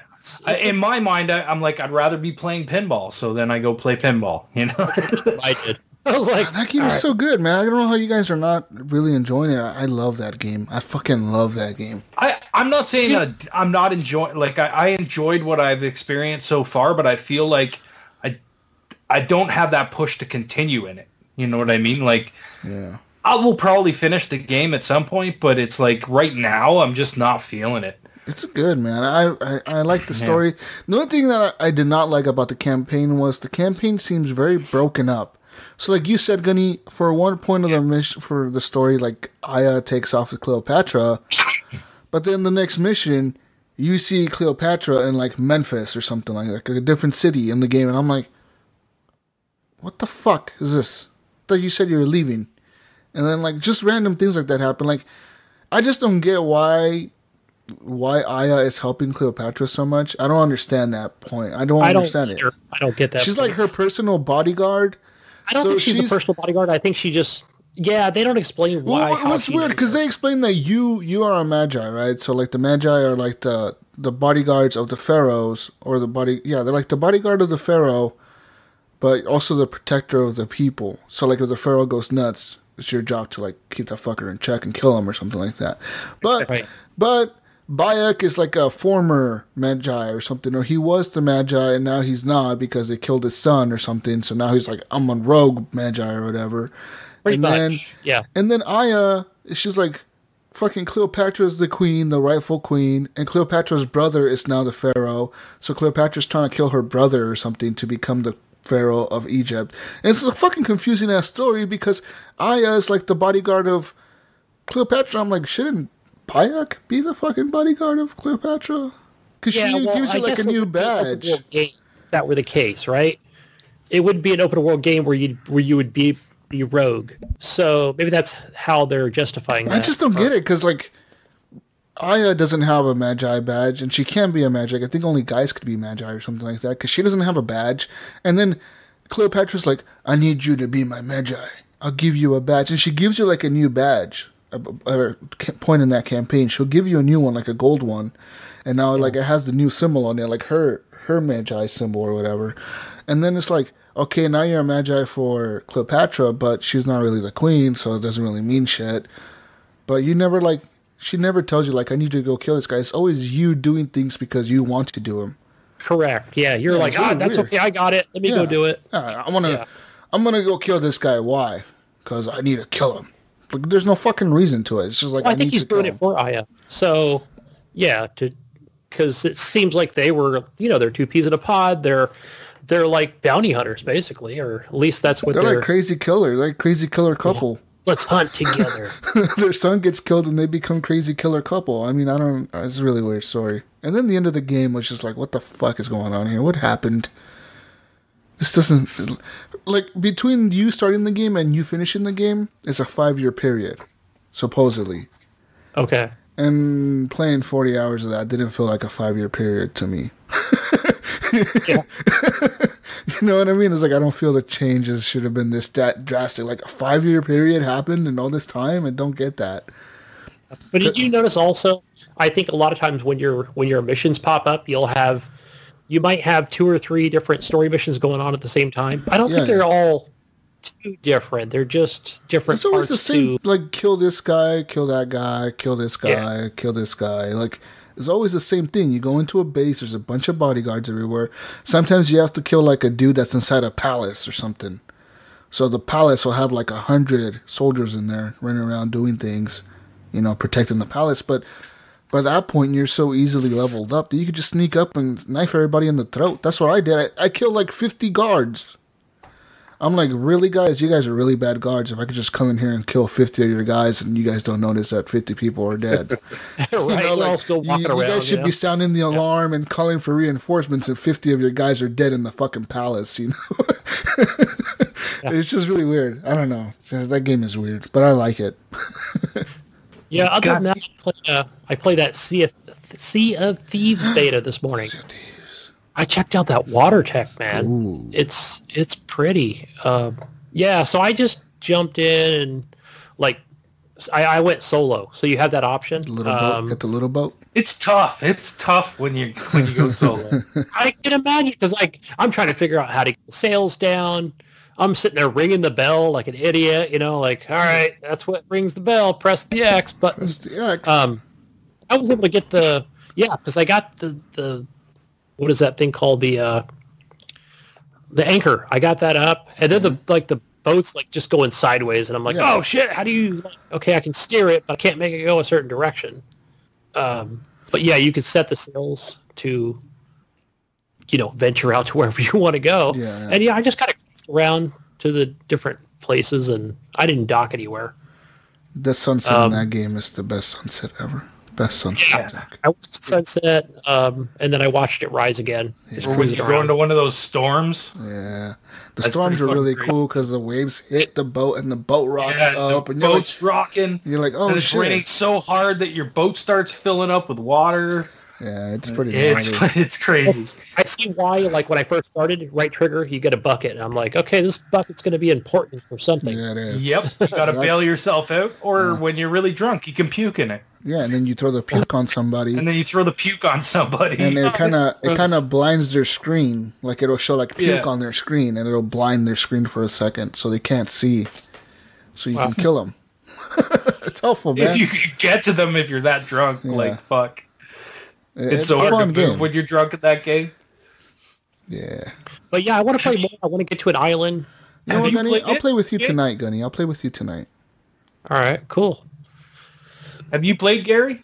No, I have not played, actually. Are you? I was listening, and part of what you guys are describing sounds like it would be fun, and part of it sounds like it's real life pirate simulator, which doesn't sound fun. Kinda is real life pirate, except the more cartoonish style. Definitely. Right. Style. Yeah. It ain't no Skull and Bones. Grab exploration game, right? Yeah, it's an exploration game. Yeah, right. Play exploration. Yeah. Yeah, you have quests. You have your treasure chest quest. So you go to the map. You kind of you can't place a marker, so you can't follow a marker. You have to follow your compass a lot. That's your map, really. The compass is your map. If you were on a boat, you would have to do that, right? Yeah, you're on a boat nowadays. You have a radar and maps. Well, true enough. Yeah, it gives you a fucking line. So, is it randomly generated, or does everybody have the same map? Everybody has the same map. I think everybody has the same map, yeah. So, sounding like a combination of Borderlands skinned with a pirate with some exploration in there. Maybe. And so let me ask you guys this. I noticed you have to actually walk over to the map that's on your ship the way it would be placed if you were actually a pirate. So because I kept trying to look at the menu, and I'm like, there's no map in here. Oh, I have to actually go physically walk over to the map. I see. Yeah, and once you click on the map, you might get a clue. Yeah. You might get a clue that says, go to the Pirate Cove. So you got to go downstairs, look at your map, find where Pirate Cove is, and then you have to figure out, okay, where is it from where I am? Okay, it's northeast of where I am, so now I have to start sailing northeast. Okay, I passed that island. That was it's the next one coming up. So then you start getting closer. That's cool. I can definitely see how the teamwork can be like. Oh, it's really cool. Okay, I get it. On the big boats, the problem is the sails. When you're driving the boat, the big one, you got to rely a lot on your crew to adjust sails for you because there's 3 different sails. You have to always adjust them to where the wind is hitting them from behind. If you're like sailing towards an island, if you want full speed, you have to adjust the sails to make them so they open up fully because the wind is hitting them in the right direction. And you always see the way the wind is blowing because there's like little lines on the screen that kind of show the direction the wind is going. So you always got to adjust your sails to the direction the wind is flowing so you can get the maximum speed to where you're headed.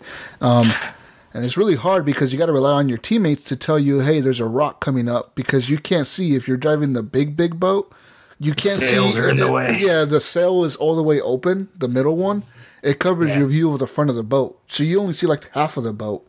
And you're kind of just figuring out like, Jesus, you need to turn a little bit to the right to avoid this rock coming up here in a bit.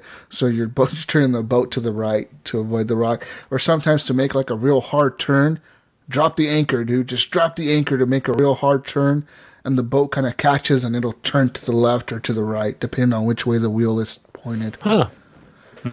Okay, so I take it the big boats don't turn as easy. No. Fuck no. Yeah, Those fucking things take forever to turn, man. Yeah. And it sucks in a battle because in a battle, you'll run into like another ship, and they're like either to your right or to the left. Sometimes you're chasing them, and they'll try to turn on you, and what they'll do is they'll do the anchor trick. So they'll drop their anchors, turn their boat really, really fast, sideways, and they start shooting at you. Yeah, they're like shooting at you when they're turning.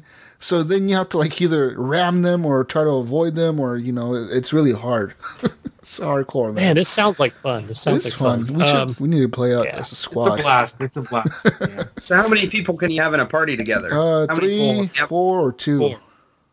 Okay. So it goes. The big boat carries 4 people. That's the biggest size ship they have. That's like the main that's like what you would think of as a pirate ship. Is the big boat. Right. There's 4 people in that one. But the big boat has everything is like spread out on it. It's like so you have different people have to be in different sections to actually do it.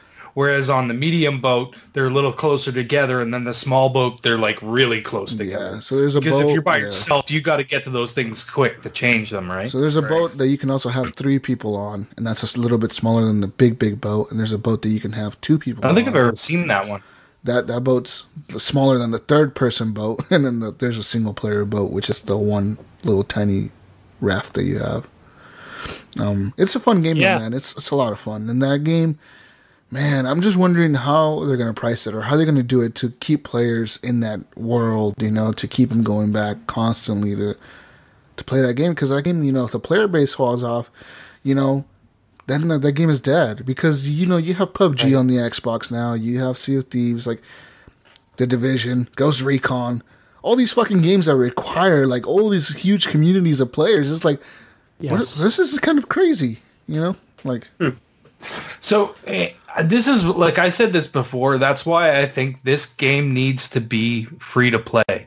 It needs to go free to play at some point to have a consistent group of people playing it in order to keep it alive. Because it's not going to stay alive if people just play it in the first few weeks and then drop off of it.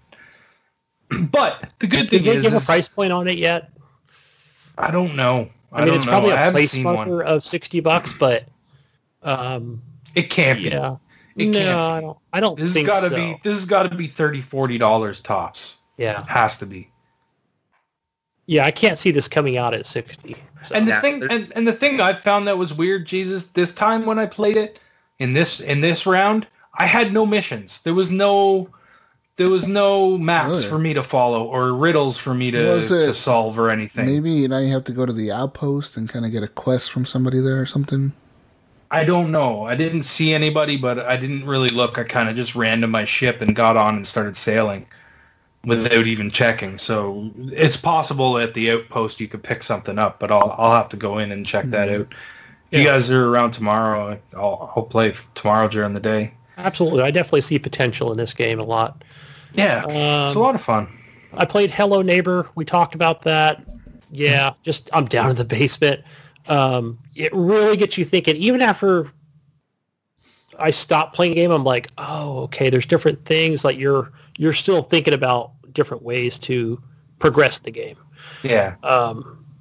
So there's that. And the other game I played on PC Mike, who I game share with. It's Nioh, Nioh. Neo, Japanese game. Neo. And yeah, so this is a third-person game. I didn't know anything about it going in, and so I think it doesn't even start you in the tutorial. It starts you like in this dungeon or this like small castle, and it's a little Dark Soulsy in a way. You're just fighting basic, regular enemies in the game, and so then you just pick up weapons after you kill them, and then you could actually make it to this shrine. And I just like in Dark Souls where you'll press A to pray, and then it'll basically save the game at that point, and then you can just continue moving on. Because I've noticed if I've actually gone back and went to that shrine again, like those enemies have reappeared. Okay. And so the difference I would say with Dark Souls is in this game, it's like felt like that first area. I would say the first boss fight was pretty easy. So I was able to get by that pretty quickly. Combat fast or sluggish? Like more... It's fast. It's very much... It reminds me a little bit of Witcher 3, actually. You kind of look like... what's his name? Who I thought it was at first. Right. I was like Geralt. Yeah, Geralt. I was like, whoa, this game... Yeah, it's just like playing... Yeah. Have you played Bloodborne? No, I don't have PlayStation. Okay. I was not sure. I was I was wondering if it would be similar to that because I figured the combat would be a little bit faster paced and everything. So I haven't ever finished a Souls game. I've finished Bloodborne, but I've never finished a Souls game. Everything that I've heard about Nioh says that the difficulty is a spike. I didn't know if you'd hit a wall yet on it or not, or if you just hit a stopping point, basically. Just a stopping point at this right now. So, yeah, it just kind of gets you through like the first castle, and all the enemies are pretty easy. Yeah, so basically then it comes out to, you get the game cutscene, and then it's like, hey, do you want to go through the tutorial? And I was like, yeah, okay, I guess. So basically just all the stuff that you already did, you just kind of relearning it, so. That is kind of interesting, to have you play something and then give you a tutorial. Yeah, it's weird. So then I got stuck at like the last part of the tutorial, and I haven't figured out how to get past it, so all I have to do is go to YouTube to figure that out. It's like, what is it trying to ask me to do? I don't even get it. So, right. But yeah, I like all the different weapons, and the combat is really good so far.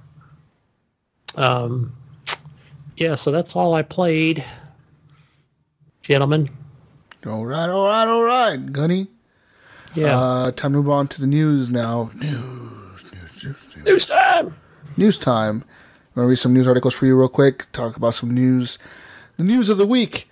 Real quick, guys, starting off the news. I have an article for you guys that I just pulled up right now.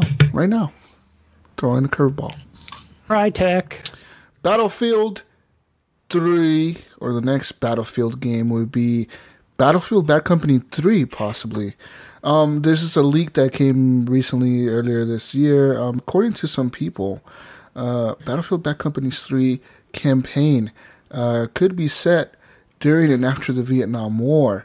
We don't know what characters will be in the campaign. Obviously, I don't think it'll be the same characters from the last Battlefield Bad Company games, but it'll be, hopefully, a cool set of characters. I mean, I really enjoyed the Bad Company games because those guys were fun, right? The people that you were playing as in the campaign.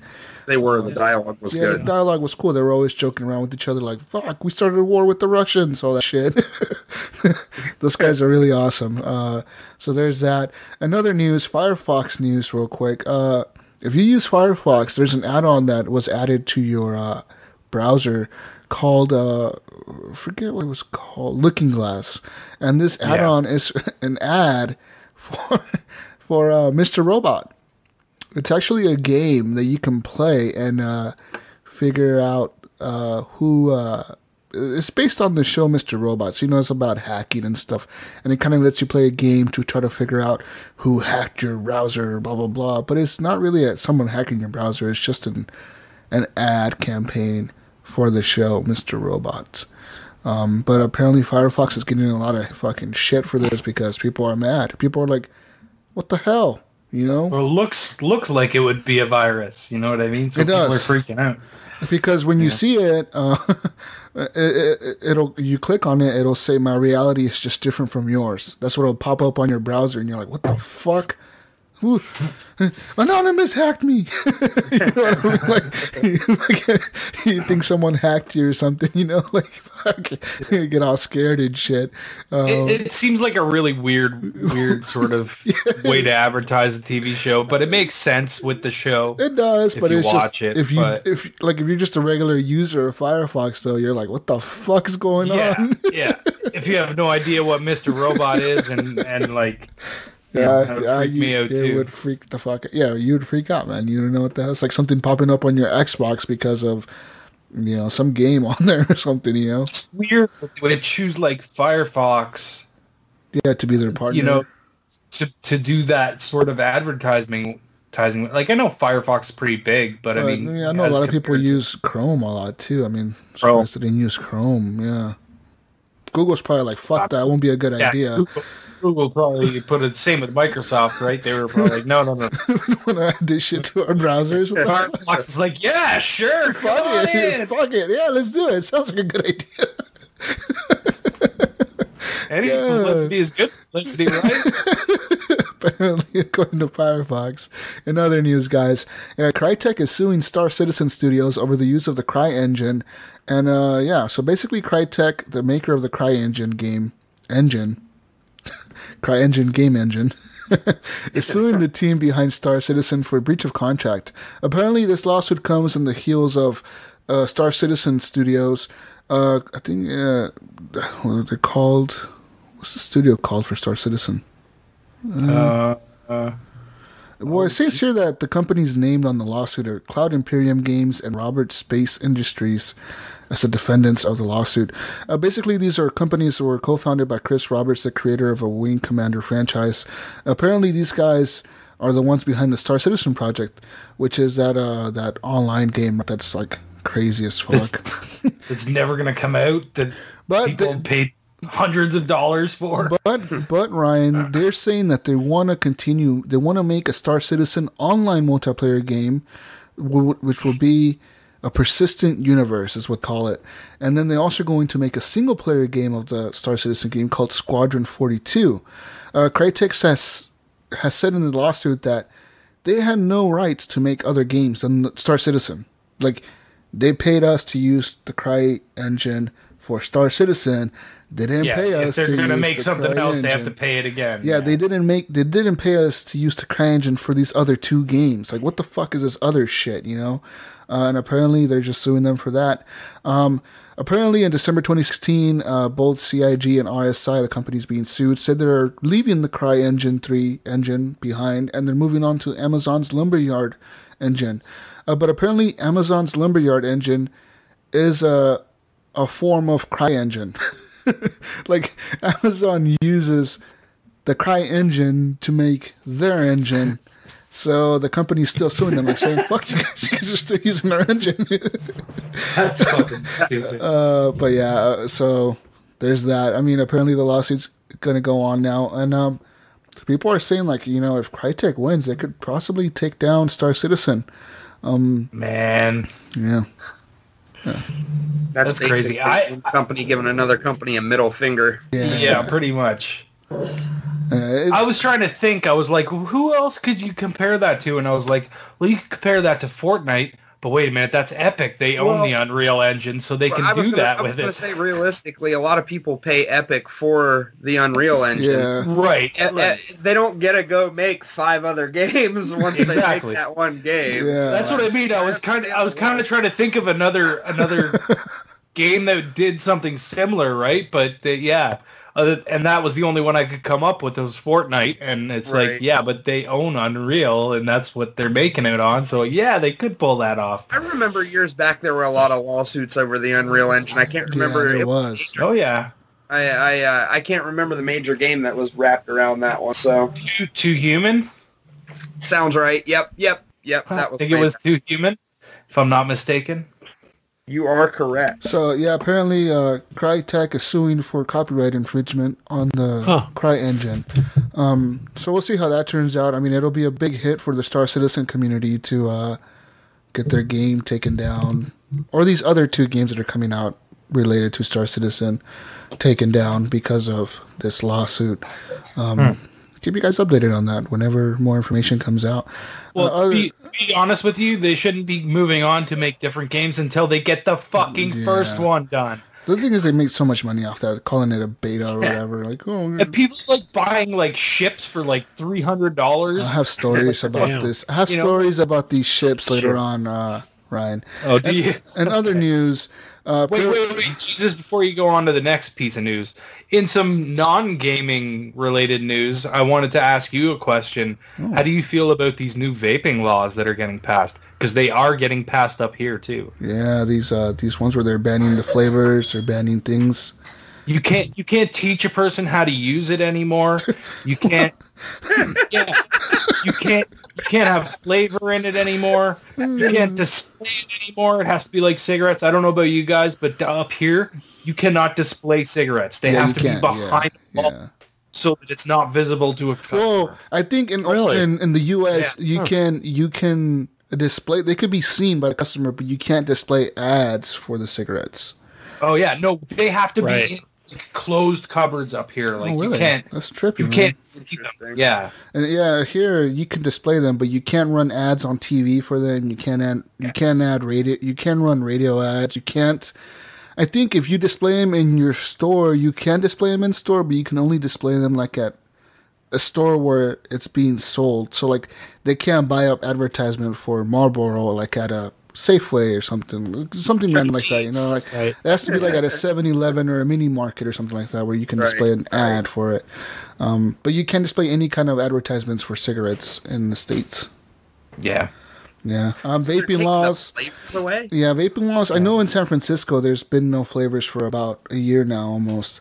Yeah, they basically down there to buy their flavored e-juice, they have to go online. And because in San Francisco you can't buy flavors. Tobacco flavor only. Huh. Which is shitty. What's their argument for that? Weird. Saying kids can like the flavor of the thing.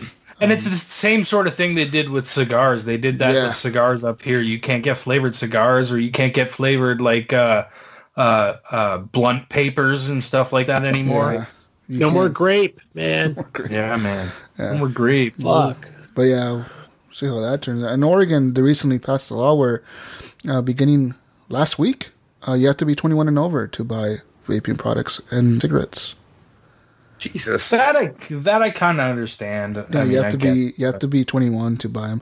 I know a lot of people that were like under 21. They were like 19 or 20. They were vaping. They're like, "Oh, bro, I can't buy vaping." I'm like, "Oh, sorry, man. I can't buy it for you." I can't support that one. If you're old enough to die for our country, you're old enough to smoke. And that's what gets me mad. I feel like there needs to be an exception. This is on a rant, you know, on my personal opinion. Right. There should be an exception if you have a military issued ID that they can sell you that shit. They could sell you alcohol. Correct. And I'm not saying that for everybody. Okay, yeah, ban it for the general public. But if you're serving in the armed forces for our country, willing to go out there and put your life on the line for the country. Let the guy have a drink. Let the guy have a drink or a fucking cigarette, man. Come on. You can do that in California as long as you have a military ID. Oh, really? There you go. See, that's a smart way to do it, man. Yeah, fuck yeah. I support that. Well, remember when they changed it from 18 to 21 for cigarettes? So with the military ID, you can buy them at 18. See, we're still 18 up here. Same with drinking. Yeah. It's 18. Yeah. I mean, okay. But anyways, guys, moving on to different news. Atari Box pre-orders were scheduled to start on December 14th a few days ago, but it appears that they delayed that. Atari sent out an email that day saying that it's taken longer than expected to create the platform and ecosystem the Atari community deserves. The company wants to make sure its products live up to expectations, so it is delaying the pre-orders until it can figure out whatever issues the Atari Box is facing. They're like, guys, we didn't expect to have all this fucking shit happen. It's just fucking crazy trying to build a console. Nobody's excited about this, are they? No, man, nobody gives a fuck about this thing. Right. Like, That's the thing. Like I don't advanced understand. Technology. No. Well, it's supposed to be like a Steam box. It's like a gaming PC.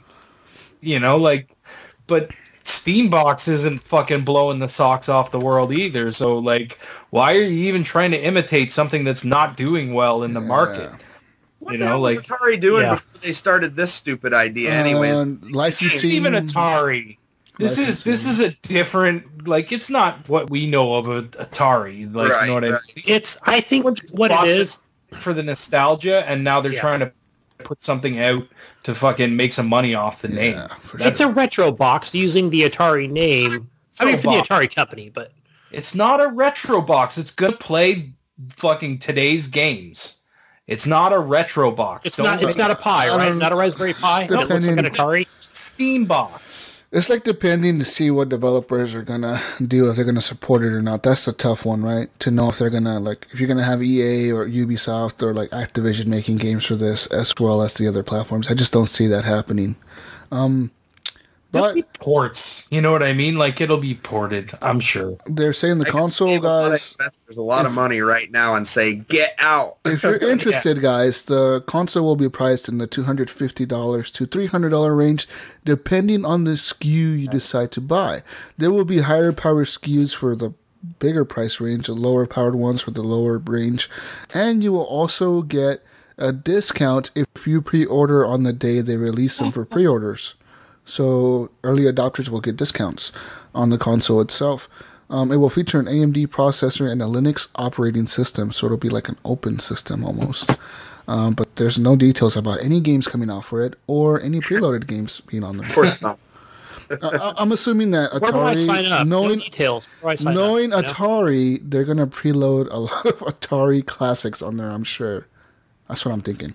I think this is officially the dumbest thing I've heard today, actually. It's good. It's 4 till 11 at night, and that's the dumbest thing I've heard today. So. They're really trying to cash in on the nostalgia of Atari, and it's not happening. Yeah, because even I had a misconception of what it was. I just assumed it was a SNES classic, except with an Atari. No, it looks like an Atari. It looks like an old Atari. I thought it was.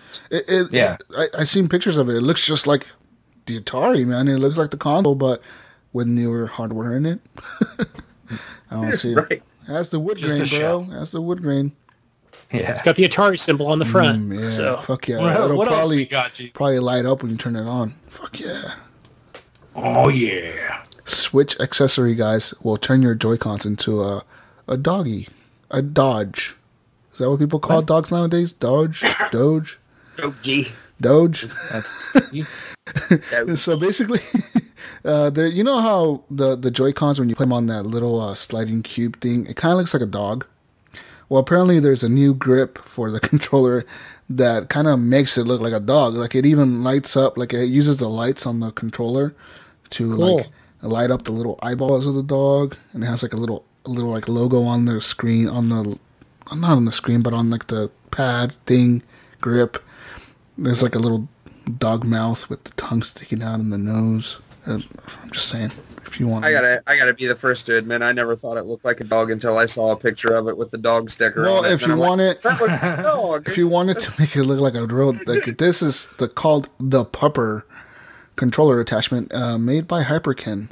It'll be $19.99 and it'll be available December 21st on Amazon. Where's this article, Jesus? It's right here. You just pull this up? I think I read that. It's right here. Oh, I see it here. Yeah. Kotaku, yeah. There's another one. Another weird article here. I'm gonna send Ryan one of those for his birthday. There you go. You guys, you can beat Super Mario Odyssey without a single jump. So basically, there's a video on YouTube that this guy called Game Champ 3000 published, and basically it's him playing Mario Odyssey without making a jump. Wow, that's crazy. He was bouncing on Cappy, but he never jumped himself. Interesting. Pretty much. That's if you want to watch that, there's a link on here about it, but I'm not gonna watch go to the YouTube. And other news, guys, what is this? Build-A-Bear Mario. Build-A-Bear Company will add Mario-themed Build-A-Bears to its lineup, you can go to Build-A-Bear workshops around the country or wherever you're at, and usually at the mall, right? Yeah, right. You go to Build-A-Bear, and you can Build-A-Bear a Mario Edition style of console. So you can have like a Mario Bear. Or Yoshi, or Bowser, Mario or Bear. Toad. Do you really want to be the 30 to 40-year-old guy in a Build-A-Bear building a stuffed animal? Making a Build-A-Bear. It's true. It's like, oh, is this for your kid? No, I'll be like, it's I'm for getting me. it for my nephews, man. It's just, you know. Oh, is this for your daughter or for your son? Like, no, this is for me. This is mine. My Build-A-Bear. Can you leave him out of the box, please? Want to Can I carry get him? the whole experience? I really want to sit here and pick out all the pieces. Can I put the little heart inside of him? Here you go. Yeah. So That's what I'm doing tomorrow. Build-A-Bear workshop. There you go. Build-A-Bear. Build-A-Bear, guys. You build a bear, Gunny. Yeah, live stream it, dude. Build-A-Bear. Guys. Anyways, it's been a rough holiday season for video game loot boxes, guys. And apparently, see, last month, poor loot boxes. State Representative Chris Lee publicly launched his effort to pass legislations against loot boxes around the country. Basically, he called them predatory practices in online gaming and the significant financial consequences they can have online. He called Star Wars a theme online casino. That's what he called Battlefront. But apparently, this guy is a gamer at heart. He grew up playing video games, he says, and yeah, he grew up in a generation when video games were a thing, man, back in the 80s. He was like, the 36-year-old Lee says he grew up playing games like Wolfenstein 3D, guys, and SimCity, that he's, quote, had just about every console out there, end quote. Yeah. I think it's the same guy that was talking about this back in the beginning. This is the guy that came out on the video that was like, the guy who was on the video, man, for a whole while. Yeah. So I don't know why. But this is just saying I hope that he's for the gamer. This is just saying that he is a gamer at heart.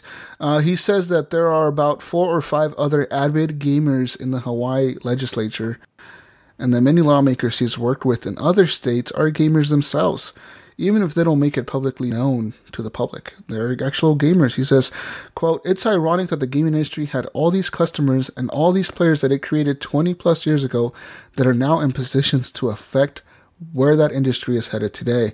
These issues, I think, unlike the 1990s, when I don't think that first-hand experience existed in politics, it's very prominent today. When I talk to legislators in other states, there are a good number of them that get it right off the bat. And then I don't have to say a word about what I'm calling about. So basically, he's like, man, he thinks that he can get it banned in the country as gambling. You know what? I would hate to see this as go the route of 21 and older, because that would not help anybody. That wouldn't be good for EA. Wouldn't be good for consumers. No, and if anything, it would benefit. Listen. EA. If they didn't want to put loot boxes in it that don't aim your game at children, that's basically what it come down to. If you want to have an under 21 rating, then you want not have loot boxes. That's the bottom line. If you want to have a 21 and over rating, then you get loot boxes. I don't agree with that, because I would see that as looking at someone like EA, or hell, they're even naming games like Forza 7, Need for Speed Payback, right? Battlefront 2. Some people are saying that this compares to like buying a chance to win a prize at a crane game, but Lee has said the difference is that people aren't spending thousands of hours in front of the crane game at their supermarket trying to win a stuffed animal and being exploited all the while to the kinds of psychological manipulation built into loot boxes and online gaming. The fact that people are encouraged to spend countless hours playing a game which exposes them to repeated psychological manipulation makes this a totally different class of concern. So he's saying, this is like, these companies hire psychologists that figure out, okay, how do we get people to spend money? This is how you do it, And it's true, man. There's psychologists that do work for gaming companies. You'd be surprised. Absolutely. That's what they do. Yeah. That noise that you remember from Call of Duty 4, the leveling up noise, was made by psychologists. They figured this noise... he might actually have a little bit of a valid argument just because of the whole fact that if you think about it, here in the States, like, we have instant lottery tickets, right? You can't buy those with a credit card. You have to pay for those in cash. Right. Loot boxes, if they make the argument that loot boxes are comparable to buying, like, say, a lottery ticket, then, I mean, you could seriously drop, because you can use a credit card on loot boxes because you're making digital purchases. So, right. I mean, there's grounds for an argument there if he really wants to pursue it at that point. But the reality of it is... What? I think he does. Like, right. I think that's the point. I mean, but is that what we have to do? I'm talking about me and you, Ryan and Gary and Jesus. Do we really just, I mean, is that what we want to see? Like, I just don't think we need to go to certain extremes. I think if we go to, like... really, though, Gunny, think about it. Is a 21 and over thing on the box really going to matter? Actually, I think so. I think it would. Do you really? Because... how many kids do you know that own Grand Theft Auto 5? Oh, well, okay, that's what I'm saying. Listen, check this out. So let's say if a kid wants the game, they're going to get it. Absolutely, no I agree. Right? It doesn't matter. 18, 35, they're still going to get the game. So the way I see it is EA might look at that and go, well, I mean, that's not good. It might hurt our bottom line a little bit as far as, like, maybe parents might actually take another look and not buy that game. But I don't think it's going to be real damaging, but I think maybe the thing EA might look at it and go, well, fuck it, the chains are off now. The monster's out of the box, man. Let's just go full bore on this because now it's justified, right? To just charge that $59 plus and say 21 over, then fucking boom, they nail you. That's the down the road is the issue. When I said that's where the real danger is, I didn't mean actually on the 20. The real danger with gambling is actually people that are 21 and older because we actually have the funds to gamble. I mean, you get somebody that's addicted to gambling, they'll have the money to do it. And I mean, you have people that dump tens of thousands of dollars in this shit every year. So, but realistically, I don't understand that. I don't have a gambling problem, but kids most of the time don't have the finances to even spend that money unless they get a hold of a parent's credit card or anything. The real danger for somebody dumping too much money into loot boxes is with adults. Yeah. Lee has said that he has reached out to both the ESA and the ESRB before going public with his legislative plans, but he has yet to receive a response from either of the fucking lobbying groups. To him, he says the existing legal definition of gambling isn't what is at issue here. He says, quote, the concern isn't whether or not loot boxes fall into a 20th century definition of gambling, but rather what kind of impact these mechanisms are actually having on people in the real world and what should be done about that. The fact that these companies now know what they're doing, have purposely employed these mechanisms, and are well aware of their potential dangers to people, and especially kids out there, make it extremely apparent that steps need to be taken to address this. I think I know what needs to be done. Correct me if I'm wrong, but I just think we're looking at it in so many different ways. Legislature, hold on. He says government, here also, ESRB. No, he says many have seen the ESRB as losing its credibility on this particular issue. He continued to say, it would have been great if the industry had taken responsibility years ago and taken action in interest of consumers. Clearly, the only thing that's been demonstrated that's of value to them is increasing the quarterly shareholder reports. That's something even now that's guiding decision-making in games. Okay, but the ESRB, they're there for the rating, okay? We are self-regulated, so it's not going to be this perfect system. Yeah. I don't want the government taking over to tell me that loot boxes are evil and you got to be 21 to buy them, right? And for the game companies look at that and go, well, shit, now I'll just loot box the shit out of the game. I think we as gamers need to reevaluate this and look at it and I don't know, vote with our wallets. We need to do something, right? To say EA needs to fucking chill out on this loot box stuff. Basically, are okay. I'm just saying they're not bad. It's just how it's implemented. The ESA has called loot boxes quote a voluntary feature that lets the gamer make the decision to enhance their in-game experience. And apparently the ESRB says that they don't see it as gambling. They just don't. I don't either. So I agree. And again, they're just there for the rating. They're not there to like nitpick on all these different details. But there's a right way. there's a right way to do it and a wrong way to do it. You Yeah. know what I mean? You look at things like, we've said this a million fucking times. You look at things like Overwatch, it's cosmetic. You don't fucking get anything from it other than the change of your costume or the jewel on your gun or whatever. You know what I mean? Like, that's the right way to do it. You've played the game so much, you want to contribute more to the developer in order to continue, for them to continue to put money into the game. So you pay money. I mean, like, or on a free-to-play game, you know what I mean? It makes sense. I play like 10 hours of a free-to-play game. Sure, maybe I want to throw the fucking developer a bone and give him $5. You know what I mean? Like, it makes sense. But when you start locking content, when you start locking things that people want in the game, things that people need, or things that make you better at the game, or they expect behind a paywall, that is bullshit. If the game... What was that? No, that was me. I'm sorry. Yeah, I was. Go ahead, Ryan. You know what I mean? Like, if the game, if it doesn't hurt the game in a competitive way, then it's okay. But if it's making things different for people that are playing, that's not good. That's not a good way to do it. And it's not right. And you can't lock content that should be in a game behind a fucking paywall like that. That is the fucking line crossed for me personally there. It's like, you can put your loot boxes in the game, make it cosmetic, because I'm not going to fucking buy them. I'm not the type of person that's going to buy them.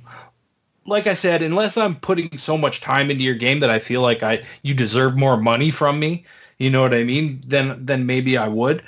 But other than that, I don't really purchase that kind of stuff. Yeah, but I think we're on the right track. I think we really are on the right track with how vocal gamers have been online and through social networks and communities with EA and whoever other companies, right? Where we're saying, hey, this is not right. So Lee, the representative Lee has said that he's willing, he'll be eager to see self-regulation from the industry, the gaming industry. He says, but he says, quote, the fact that we didn't even get a call back indicates there's an unwillingness to have a discussion or negotiate. Which is unfortunate, which is why he's planning to go forward. In Hawaii, he said next year when the new legislation session starts, and he's going to try to pass a law in Hawaii to ban games with loot boxes. That's it. He says, we're going to fucking ban them. And he says that right now he doesn't think that it's going to be a federal thing, like it won't be nationwide. But he says it'll be on a state-by-state basis. And he says that he has talked to governors and representatives of like 15 to 20 other states that have planned to go forward with the same type of legislation. And he says this is not a party issue. This is not like a Republican, Democrat issue. He's like, there's plenty of Republicans that feel the same way about loot boxes. They don't like them. And there's plenty of Democrats that feel the same way. So he says he feels like with the few states doing it and other countries such as the United Kingdom and like Belgium and shit like that, there's other countries around the world that are planning to ban loot boxes. They're just, fuck it, we're going to ban them. Totally not the way to go about it. Companies will find a way. Companies will find a way to make their money, dude. Absolutely, yeah.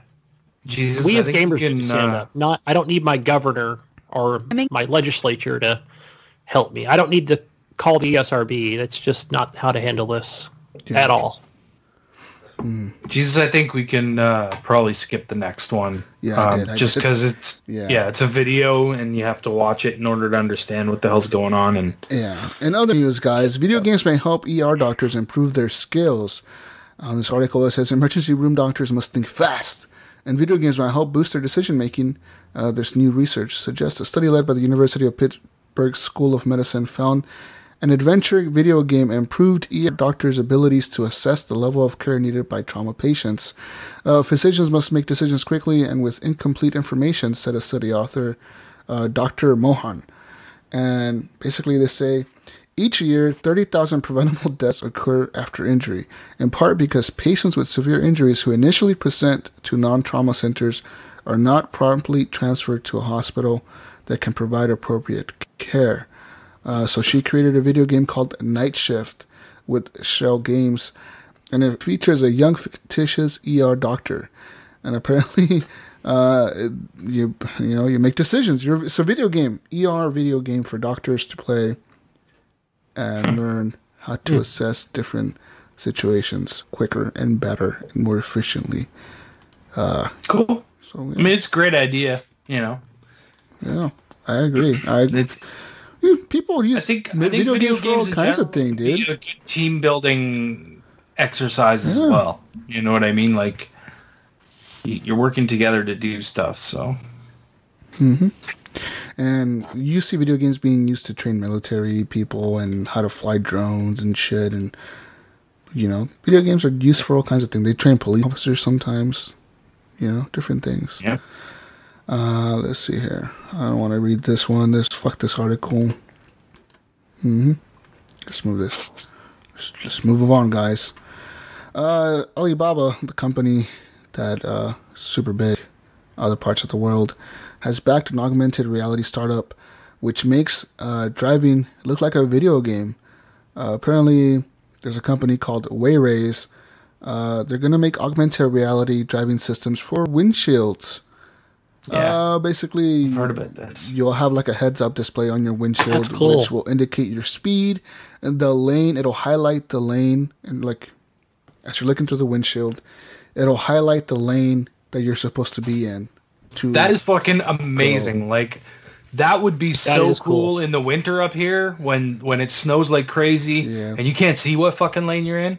You know what I mean? It's awesome. That's a really cool thing. Also, and that happens, you know? Yeah, apparently it will also indicate temperature outside of the car.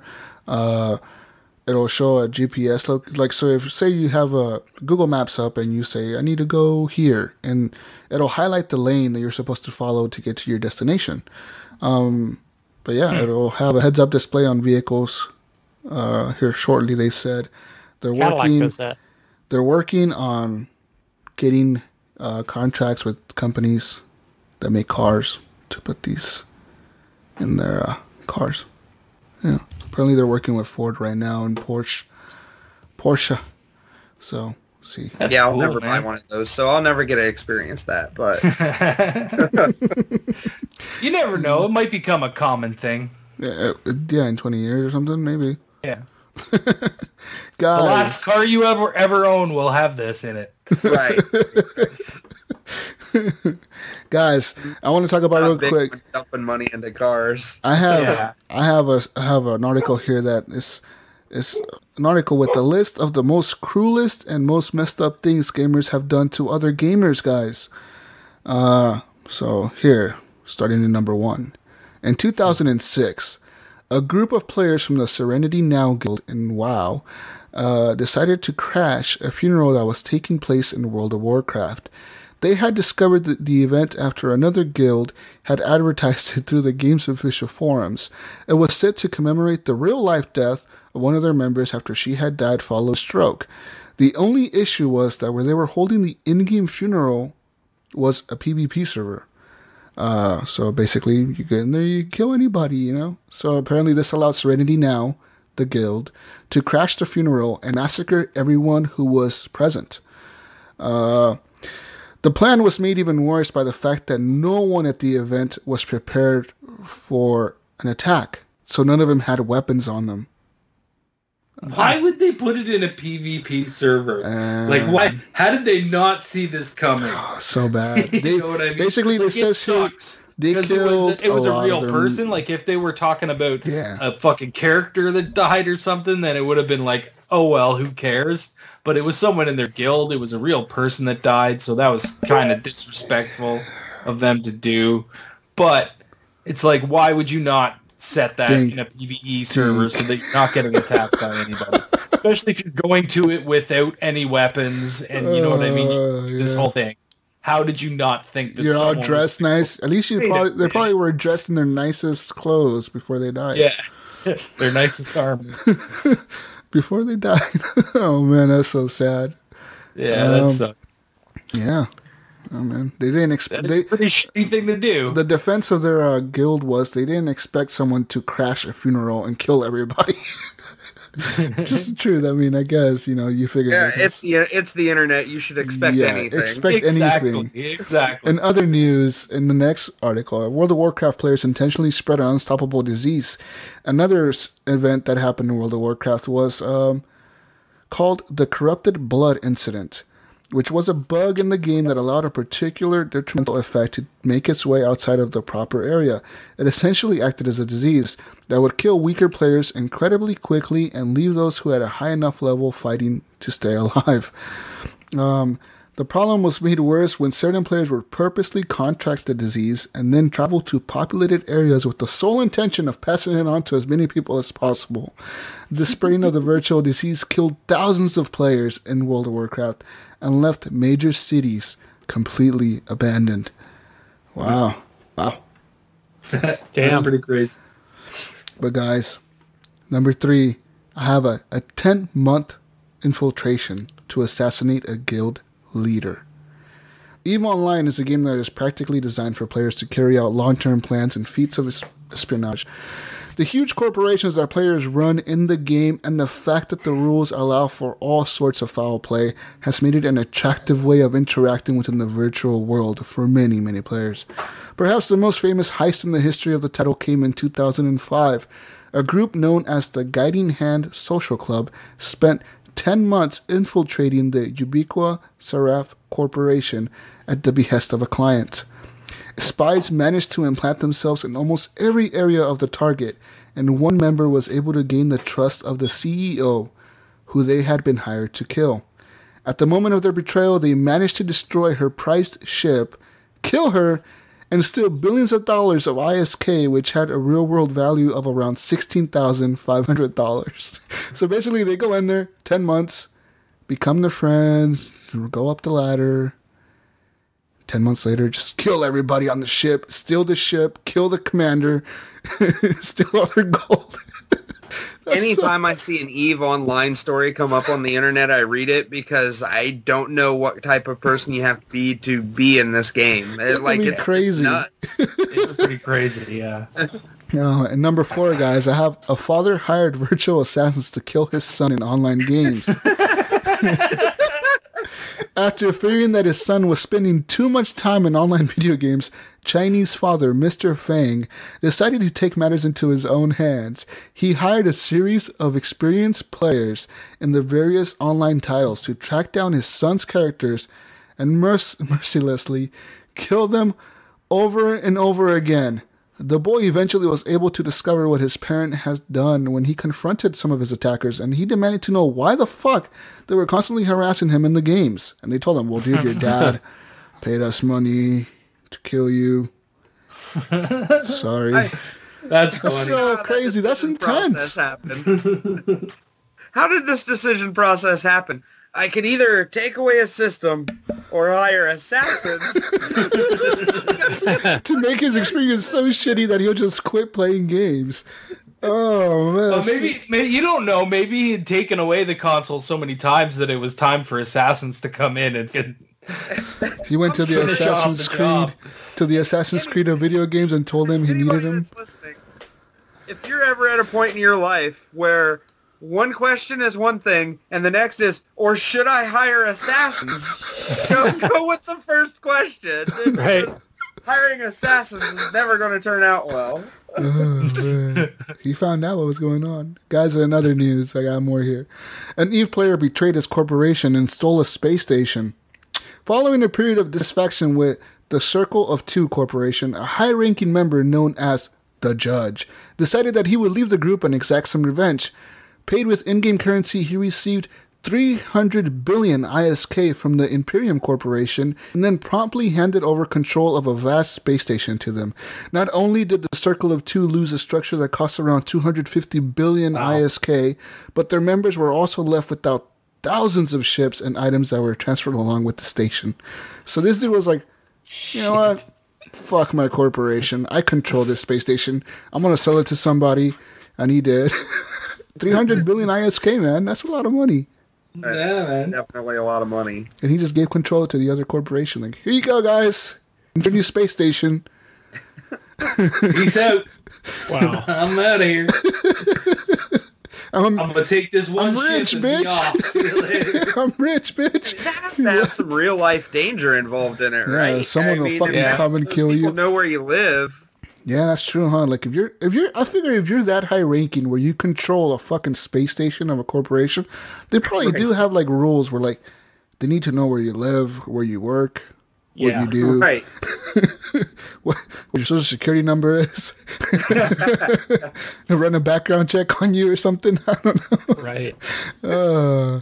In other news, the Falador Massacre, which killed hundreds of people in RuneScape. Damn. The Falador Massacre is the name given to an event that occurred in RuneScape in 2006, when Cursed You, the first player to reach 99 in construction, held a party to celebrate his achievement. It led to a bug that allowed certain people to kill anyone, regardless of whether they were in a safe zone or not. The party had contained some combat events that caused the glitch, and when all the players were booted from Cursed You's home as the server struggled to handle the load, they were released into the wild. Once players learned they could kill others who couldn't fight back, they slaughtered almost everyone they came across, over and over again. Damn, that's hardcore. Oh, man, that's crazy shit. Oh, man. Well, went to a party, Yeah, it kicked me out of the party. Game of Thrones style stuff, man. Pretty much. Red Wedding right there, man. Yeah. In other news, this guy is turning pets into exploding weapons. One of World of Warcraft's most famous bosses became notorious for a particular spell that it could cast on characters within the game. Baron Geddon had a buff known as Living Bomb that would turn players and their pets into ticking time bombs. Some people soon noticed that dismissing the pet would pause the bomb timer but not cancel it. This allowed them to travel to supposedly safe places and then recall their pet. It would then explode in a fiery demise soon afterwards, killing dozens or even hundreds of unsuspecting players. The problem became so severe that the developers had to change the spell so it would not affect pets. So basically, you make a bomb, you leave it somewhere, and you go somewhere else. And, I'm just chilling in here, guys. I'm not going to attack nobody and call your pet back. And it blew up and killed everybody. Wow. That's hardcore. That's wrong. Another one, guys. An Ultima Online player would manipulate everyone into dying. Belan was a human character in Ultima Online who described herself as a noble looter. This was because she would never directly kill anyone herself, but did take... What the fuck is this? Whoa. Hello? Hello. Oh, I'm sorry. Yo. We're all here. Hold on. She would never kill anybody, but she would take to looting every dead body she would come across. It turns out that she discovered a lot of dead bodies because she had a mastery over certain skills that would allow her to control any wild creature, allowing her to manipulate the deaths of most of the people in any situation. So basically, she would be like, "Hey, Gunny, come over here with me real quick," and then she would like control the fucking beast in that area to come and kill you. Did you see that last sentence? Yeah, where she said she would then resurrect the player and offer to sell them back their own gear for half of what it actually is worth. That's so fucked up. So she probably made a shitload of money. Like, look, I picked up all your gear, Gunny. I picked it up. You want to buy it back? I'll sell it to you half the price. Damn. That's smart, though, right? That's pretty smart. Way to make money. That's a smart way.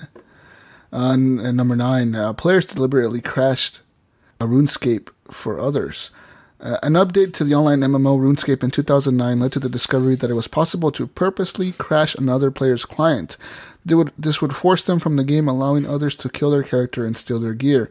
The problem arose because the game's public chat feature was unable to render the character like a U here. Does it look like a weird thing?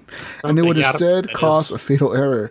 This was exploited so that malicious players could turn off their text box so the issue would not affect them before going to crowded areas and sending a public message to everyone nearby. So you would go into an area, disable your chat box, kill everybody in the area or have them kicked off of the game, but the characters would still be there, and then just kill everybody. That's pretty smart. Well, what fun is that? That's pretty crazy, yeah. I mean, some people come up with some weird ways to kill people. Number 10. Basically, one of the most well-known figures in the virtual world of Second Life was Enshi Shung. She became so prominent that she eventually became a millionaire from her success within the game. This led the website CNET to organize an interview with her within the game. Wow. Unfortunately, a group of players from Something Awful, that's like a group I guess, did their best to disrupt the event. They were able to get access to the apparently secure virtual studio and sent dozens of giant floating penises the in-game celebrity and her interviewer for about 10 minutes before the issue was finally resolved. So like, they're like, oh, fuck this bitch. She gonna get in, we gonna get in there and fucking send dicks her way. Floating dicks everywhere. That's fucking hilarious. Flying dicks to her. Send them. Oh, man. But that was it, guys. That's it. Be careful out there. The online world is a little hectic. Especially if you play EVE Online, it seems. Yeah. Fuck, those guys are fucking brutal in that game. What was that last article we had, Jesus, where it was an EVE Online? It was a real popular one, right? Where I think it was, I can't remember how it started, but the guy like lost his ship. It was worth like billions of dollars or millions. Yeah, dude. It's a lot of money. Yeah, it's like worth real life money, which is crazy. Like, I think like the actual, I don't know, something like $20,000. I could be wrong. yeah, it's pretty crazy how much money these things are worth. Like it's crazy how some currency is worth more than real currency in real life. Yeah, Like, and I don't know, they probably have some sort of store where, buy this account for $500, Yeah, things totally. like that. Oh, totally. You should play some EVE Online, Gunny. I see it on Steam, but I'm like, I'm not much of an MMO person. You But should, man. yeah. Go play it. Maybe you'll become the leader of a space station and you can sell it for $10,000 or something to somebody. Yeah, I think I heard Clint, Vengeful Jedi, talking about that game at one point. He said you got to watch a couple of YouTube videos. To like learn what the fuck is going on. Yeah, probably. No, that was Elite Dangerous, wasn't yeah, it? Elite Dangerous was bad. Yeah, that game is like fucking hard to like drive a ship. Yeah. Like simulator hardcore. You like that one, but yeah, I never got into it. All right, moving on to Facebook questions. You can leave Facebook questions over at the Horrible Gamers Podcast group. That is the group for the podcast. We have about 500 and how many members? 500 something. 5 something. I don't know. 580, 510, 515. Something like that. 520. I don't know. It's above 500 now. But we need to get above 600, guys. So go join the group. You'll be asked a question when you click join group because it is a closed group. It'll ask you, like, how did you hear about this group? And you need to answer that because if you don't answer that fucking question, I'm not accepting you into the group. I'm not. You're going to get banned. Because we get random people, man, trying to join the group. And they're like members of like 1,000 groups. You're like, Yeah. "Oh, you're a robot." Anyways. Trying to sell us Macy's gift cards, Yeah, and shoes and Ray-Bans. Go to the Facebook questions, Gunny. Tell me, what questions are there? We have a few questions from Harlan. Phew. The first thing he wants to know is, what is the one thing, if anything, missing from most of today's games? For example, platforming. What is missing in today's games? I mean, What is I would missing? have said platforming, but a lot of platformers have come out recently, so, Yeah. it's kind of hard to say that now. Gosh, that's a good question. Challenge for me. That's Yeah. I mean, I play Trials, I play Super Meat Boy, I played Yeah. Cuphead. We don't get a lot of that anymore. I think there's a lot of hand holding, and it depends. You can find hard stuff if you really want to dig for it, but as far as mainstream challenge, it doesn't really exist that much anymore. Yeah, I actually because like Super Meat Boy. I was looking for a second one because I like the aesthetic and how it plays. Right. Yeah, it was perfect for a controller. I just Yeah, it was miss. a good game. I just miss complete games. Yeah. Like Yeah. games that don't have any bullshit or like you have to buy the DLC to finish the story. Finish the It's story. definitely, It's like what? it's definitely something that's missing from... Like remember playing These games days. on the old Xbox or like the PS2, man, where like they were just finished all the way through, and now it's like now you have to buy a DLC to play that section, or buy this to play that section. Like man, I miss that. I mean, even on Xbox 360, where it was, you didn't have really, if you lost connection to your internet, it was flawless as far as the game just keeps going. Yeah, it never There's stopped and online like components. connect your account. You know what I mean? Right. Bullshit. Maybe that's more or less what Yeah. what games do have today that I don't want, or, in certain situations, single player. All right. What else? What else, Gunny? What else? The other one is, what factors make up a great DLC?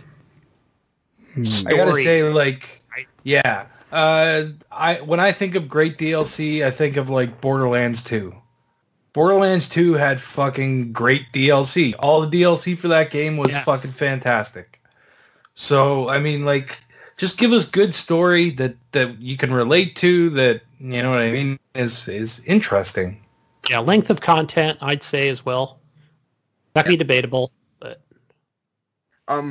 Mass Effect had some good DLC, and The Witcher 3 had great DLC. Those are those are like my two standouts that come immediately to mind, and they're both because of story. They add stuff to the story. They're the Shadow Broker, some of the best DLC ever made, in my opinion.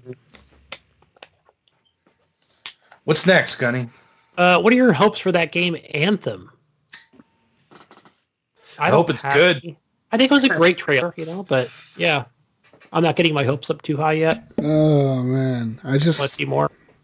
I think it's a ways off. You know what I mean? Too off. And I think at this point, they probably changed the direction they're taking with that game. I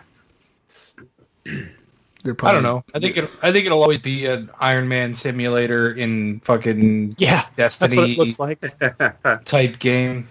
With the tower and until we see actual combat and story. I'm waiting for Call of Duty to come out next year and announce the next Call of Duty is going to be like Destiny. I feel like that's where they're headed. Call of Duty Online? I think that's where they're headed. Because, I mean, if you look at Call of Duty World War II, they have like that HQ area where like everybody's in there doing things. Yeah. And it's like, why not just... That was sort of the test of what they want to do. Yeah, why not just make Call of Duty Online? People would play the shit out of that, dude. Well, they did. They have it in China. There is Call of Duty Online in China, and it's worldwide. It's basically like that. I think it's got Halo Online or something. Yeah. Oh well. I hope Anthem is good, like Ryan said. I mean, besides that, I don't know. I'm not really keeping my expectations too high for that game because, like we said, I got too many other games ahead of it that I'm thinking about. That's not even on my horizon right now. So no way. Hey, guys, what is your favorite animated movie, old or new? Again, this is from Harlan. Mine is Rise of the Guardians. Jack Frost, Santa, Easter Bunny, Sandman, and the Tooth Fairy. It's actually done very well. It was okay. It was okay. I liked it. I enjoyed it. My favorite animated movie would have to be Toy Story, man. I just love Toy Story. I love Toy Story, dude. Toy Story is like so cool in my opinion. Dude, on that last one when they're all getting ready to get burned in the incinerator, that's some sad shit going on. No. It tugs at those feet over that. Yeah. I just love Toy Story, how the fact like they it's just cool, man. You know, like little army men coming to life and shit. They're all like tactical and shit. Because it's what you thought would happen when you were a kid. I mean, it was like, every time I go to sleep, these toys come to life and do shit. You know? Yeah, it's awesome. I don't know. My favorite. I'm gonna go in a weird direction and go with some old anime like Ninja Scroll or Princess Mononoke. Okay. Animation. Yeah, stuff like that was good. Yeah.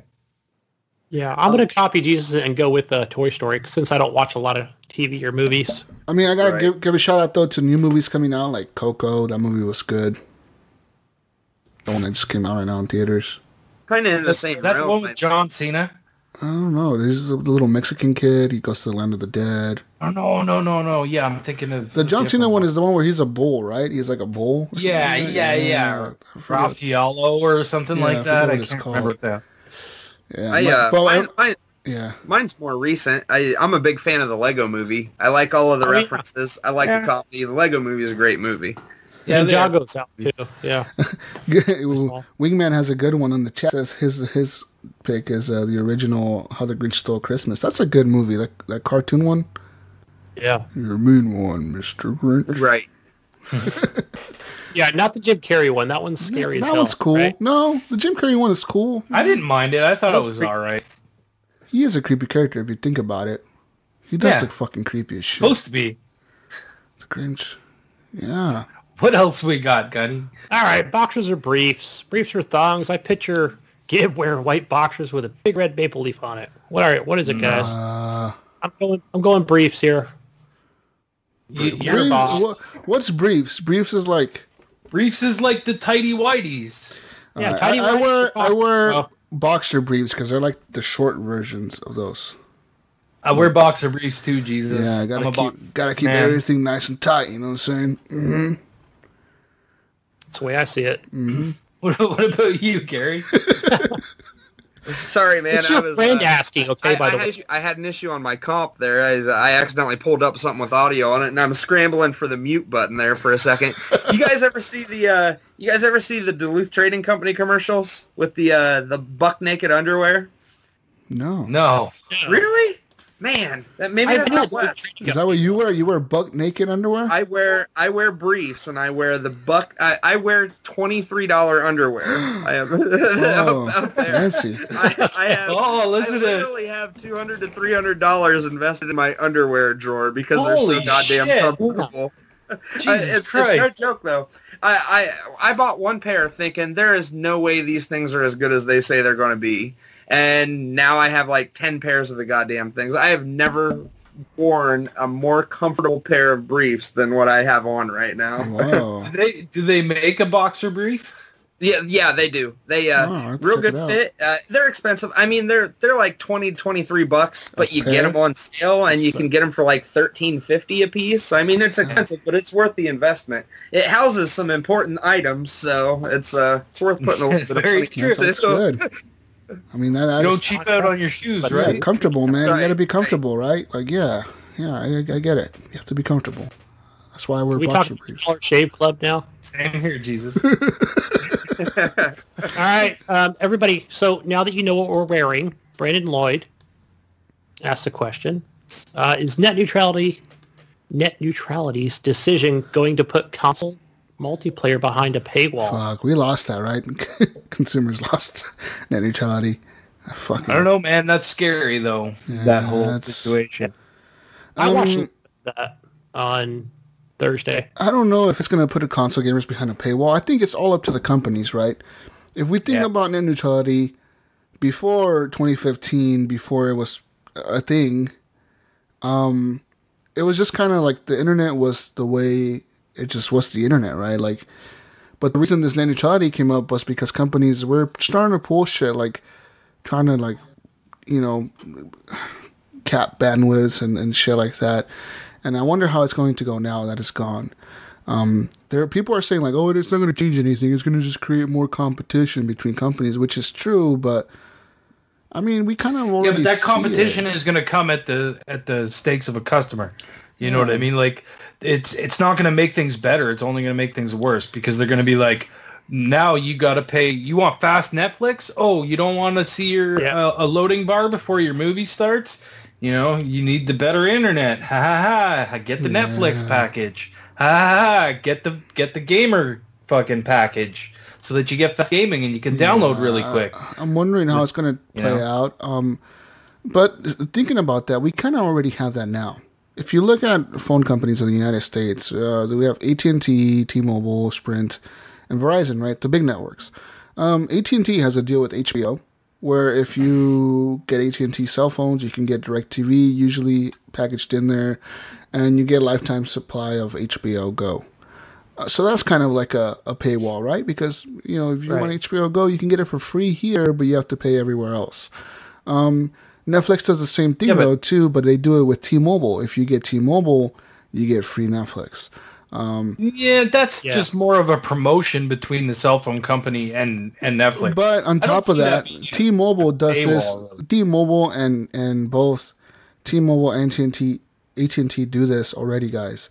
If on T-Mobile, if you want to stream YouTube, Netflix, and stuff like that, it's free. It doesn't use your data caps. It doesn't use any of your data.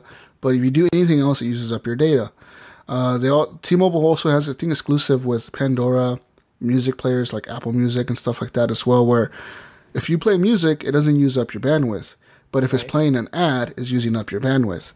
That kind of already exists, but on a smaller scale. And I feel like now that could be... I think that's a bit of a stretch, Jesus. Well, no, it's the truth. It's the truth. It happens already, man. No. I'm saying I think it's a bit of a stretch that it's the same as what we're talking about. Like, it kind of is, because at this point, what's to stop Comcast from saying, join us and you can stream Netflix all day on your cell phone or something like something. No, see, I don't think that's what's going to happen. What's going to happen is they're going to have a package that you have to buy in order to get better connections to their servers while using this specific product. But what's to stop AT&T from saying, well, if you buy our internet, we don't have those, and then Comcast loses?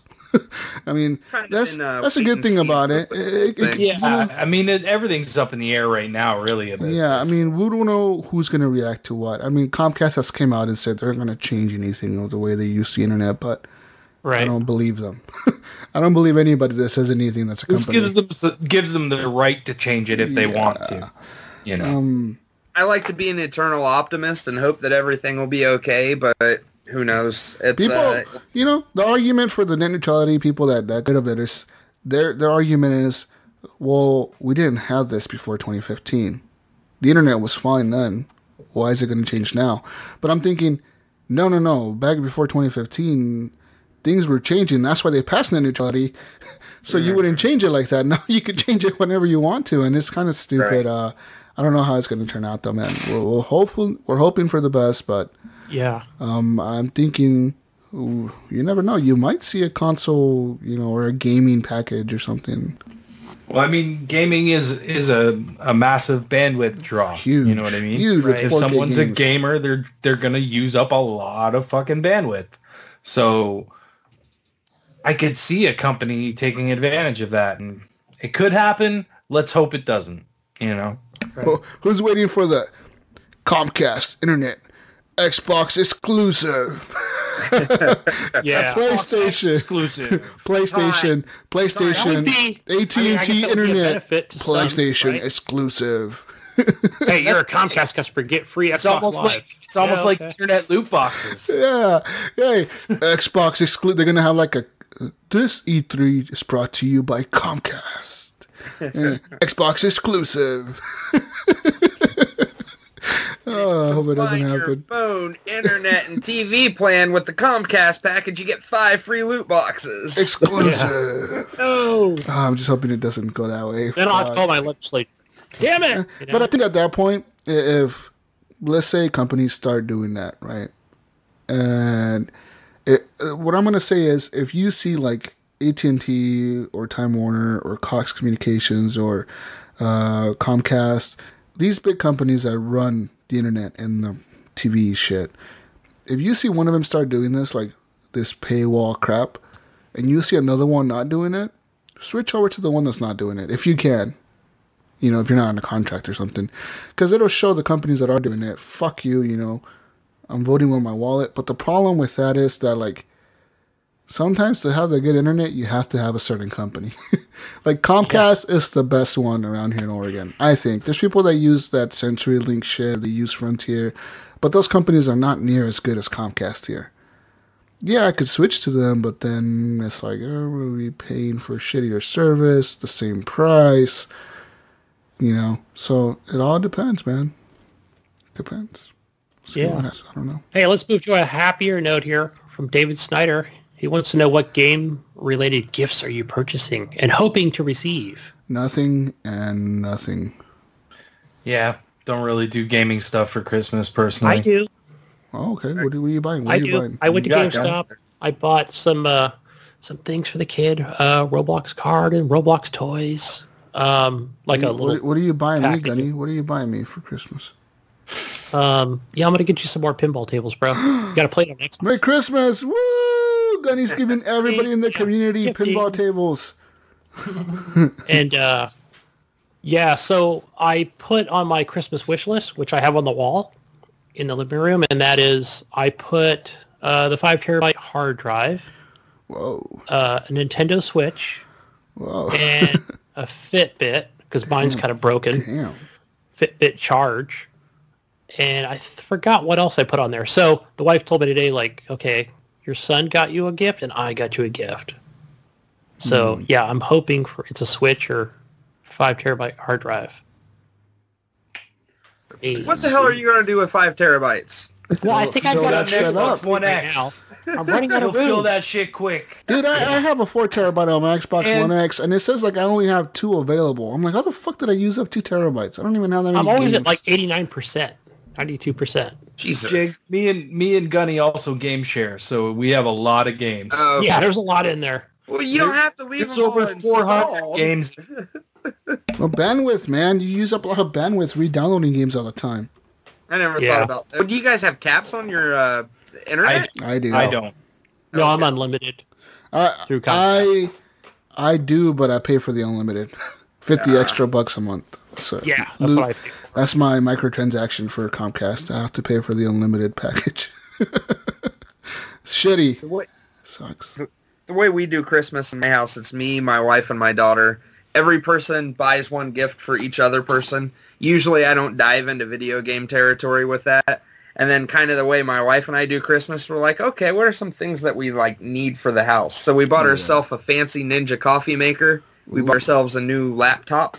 And we bought ourselves a robot vacuum. So that was kind of... Robot vacuum, huh? Nice. What? Oh, yeah, that thing was awesome. It's good. It doesn't do a great job sweeping, but it does enough so that you don't have to vacuum every day. Not bad, not bad. All right, next question, Gunny. All right, from Thomas Klazek. He asks, have you guys missed me and my questions? Did Brian Tulp Jr. take the throne back? Please discuss this. Oh, I don't think we missed any of your questions, Tom. No, we miss him. That was your question? Did we miss your question? Yeah, we miss him. No, we miss his questions. Yeah, we do. He What hasn't the asked fuck, questions man? for a while. No questions. Thomas, Yes, please ask questions, Tom. And yes, Brian did take the throne for a little while, but we've had some other people. Harlan's been pretty consistent recently. Brian's gonna lose. Brian's always asking questions. He's always Brian's got here in the questions. chat right now. Brian has too many questions. Speaking of Brian, He's got a question. Brian Tulp Jr. wants to know, what is your favorite TV commercial or infomercial that is out right now? Right now? I have so many questions after watching this, and it makes my head shake. And he kind of gives a link to the video, which I don't think I watched. He said, are white people this accident prone like this in infomercials? And what is this here? It's I'd have to click on it, but The Manulife commercial. yeah. The one that gets me is, do you guys remember that giant ladder or some shit like that? Giant ladder? What the fuck? No, it was that stupid ladder that they would show the infomercial. That one would crack me up. Or, Oh man, you know, this lady is like falling on the ground. She fell on the ground. She burned a turkey. She knocked over everything off the table. Yeah, it's pretty bad. Yeah, I don't watch cable TV, so I don't really know. I don't watch commercials and I don't watch infomercials, so We get our live no idea. Hulu now, so I get the same commercials. The only thing I see are frickin' CW ads and stupid continuous Hulu commercials all the time, basically. yeah, I don't watch TV I don't either. see any But when I commercials did, ever. Yeah. Ever. I don't see any commercials. So no. Yeah. Yeah, that was probably the dumbest infomercial I've ever seen, is with that ladder, which I can't think of the name of. Is it the giant little giant or giant something? Something like that, right? It's like the little giant or something. Yeah, where and the it guy's always like climbing up a regular ladder and he like falls back or something. What the fuck? yeah, or fall over on, you know. It was pretty. It's like I've never climbed a ladder and like just fell off the just let go of it and like fell back. I don't know. It would always show like somebody with like a rickety regular. Yeah. It's like moving everywhere. Climbing up a 5-story house, right? And then like he'd get to the 3rd story and then It was like really dude. she'd be like, "You're doing that wrong. You need like the little giant to do that." Little giant. Yeah, it was funny. Oh man. Yeah. What's the next question, Gunny? Next question is from Michael Gaxiola. He wants to know, what's the worst game of 2017? Oh man. I don't think we should answer this right now. No, because we're going to discuss that. Yeah, this will be on the Game of the Year show. Mm-hmm. Yeah. So that we'll save it for that. Too, Michael. Next one's from Jesse Martinez. What does the Xbox brand have to do to change its current image Example, lack of original game exclusives, off walking in or escorting children games cough to get a bigger console purchasing audience. Or is that too far gone scenario in your opinions? So he's saying that their current image is they don't have original exclusive games. I mean, I don't know. I mean, what do they need to do? Give more exclusives? I don't know. I mean, but right? I mean, we're still in that.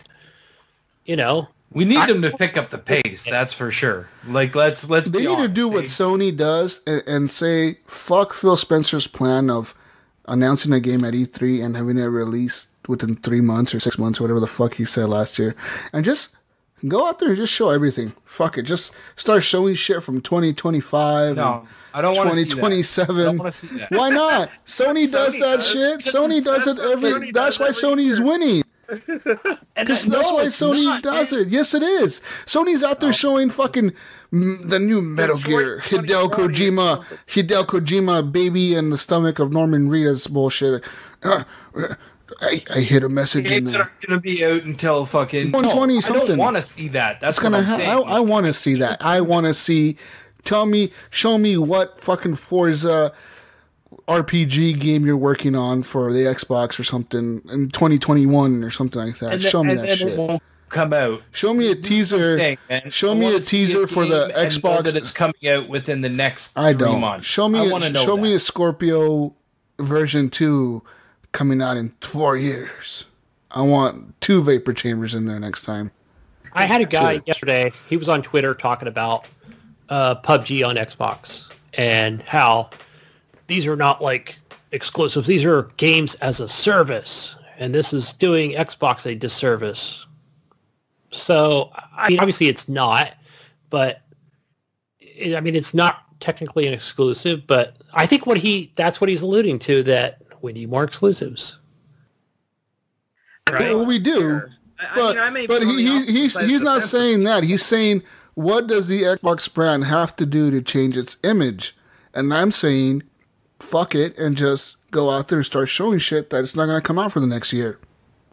How is that? That's Sony, because that's changing to a good image. That doesn't make it good. Phil already said he's not going to do that anymore. That's what Sony does. He's not going to be like PlayStation. At the PlayStation experience, what did Sony do? What did they show?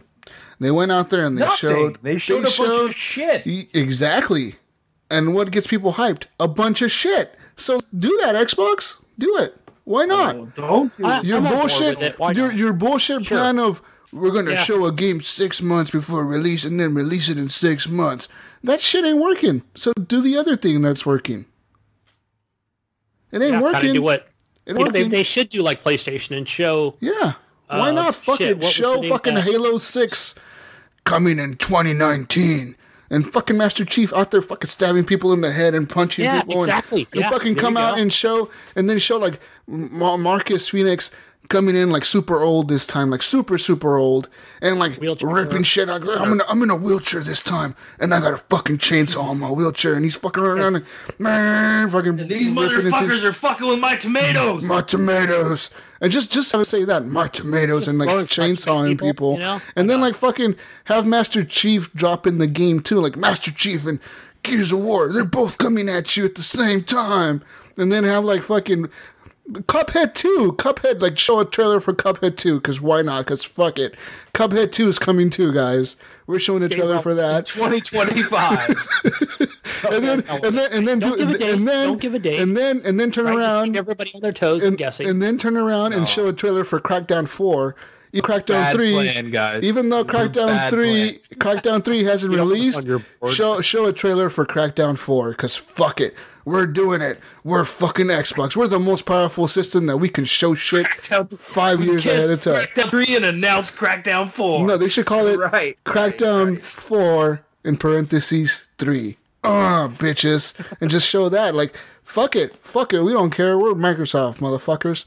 Fuck you, Sony. And then, like, show just random shit, man. Just random things like Cuphead 2, Halo 6, fucking Gears of War, the new one. The best plan. That's the best plan. You know what, Ryan? That's an American plan. That's how America wins. Number one. We're gonna win. America's here. It is an American. It's totally an American. America #1. That's how we win. You got to ingrain it into people's head. Completely accurate. That's how it's gonna win, man. That's how you win. That's how you're #1. You show shit that's not even there that people want to get them hyped. There's people buying PlayStation fucking 4s thinking this fucking Hideo Kojima fucking game is coming. Like, no, it ain't coming, dude. That's gonna be on the PS5. You guys are tripping balls. It's gonna run like at 20 frames a second on the PS4 or something like that. Watch. It's gonna be a PS5 game. It'll be a PS5 launch exclusive. That's what they'll call it. They'll PS5. They'll release it on PS4 and it'll be shitty, and then they'll remaster it for PS5. Yeah.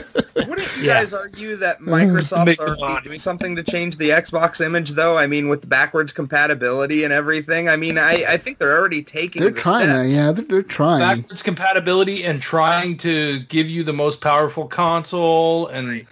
I mean, I think they're trying really hard already. They just need some games. They need those studios to put out those games a little quicker than they normally do. You know what Xbox doesn't have?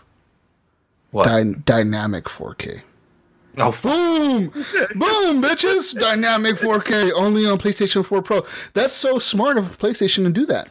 Why doesn't Xbox come out and say we have Ultra HD HDR 4K? Mega 4K. Bitch, You're cutting your way. Mega 4K. That works, Gunny. I like your idea. We're going with that one. Mega 4K. 4KX. That's what they got. So what? See, I could just sum up what Jesus is saying here. Just you gotta lie. A better you just need a better marketing team. This being humble bullshit of like we're only gonna show games 6 months before. Fuck that, Phil. Phil, we're scratching your plan. We're gonna show Crackdown 4 next E3, and we're gonna show the next Halo 6 / Gears of War at the same time, in the same trailer. We're gonna have like Marcus Phoenix kicking something down, and Master Chief will be standing behind the door, like, "Oh, yeah, you're here." He's gonna be like, "Wow, you're here." Kingdom Hearts 3, and Master Chief will be like, ago, wasn't it? That was at launch of the new consoles. Right. They showed Kingdom Hearts 3. Yeah, I mean, see, they don't give a fuck. Sony's like, we're gonna just show everything. We don't care. We show shit that doesn't even.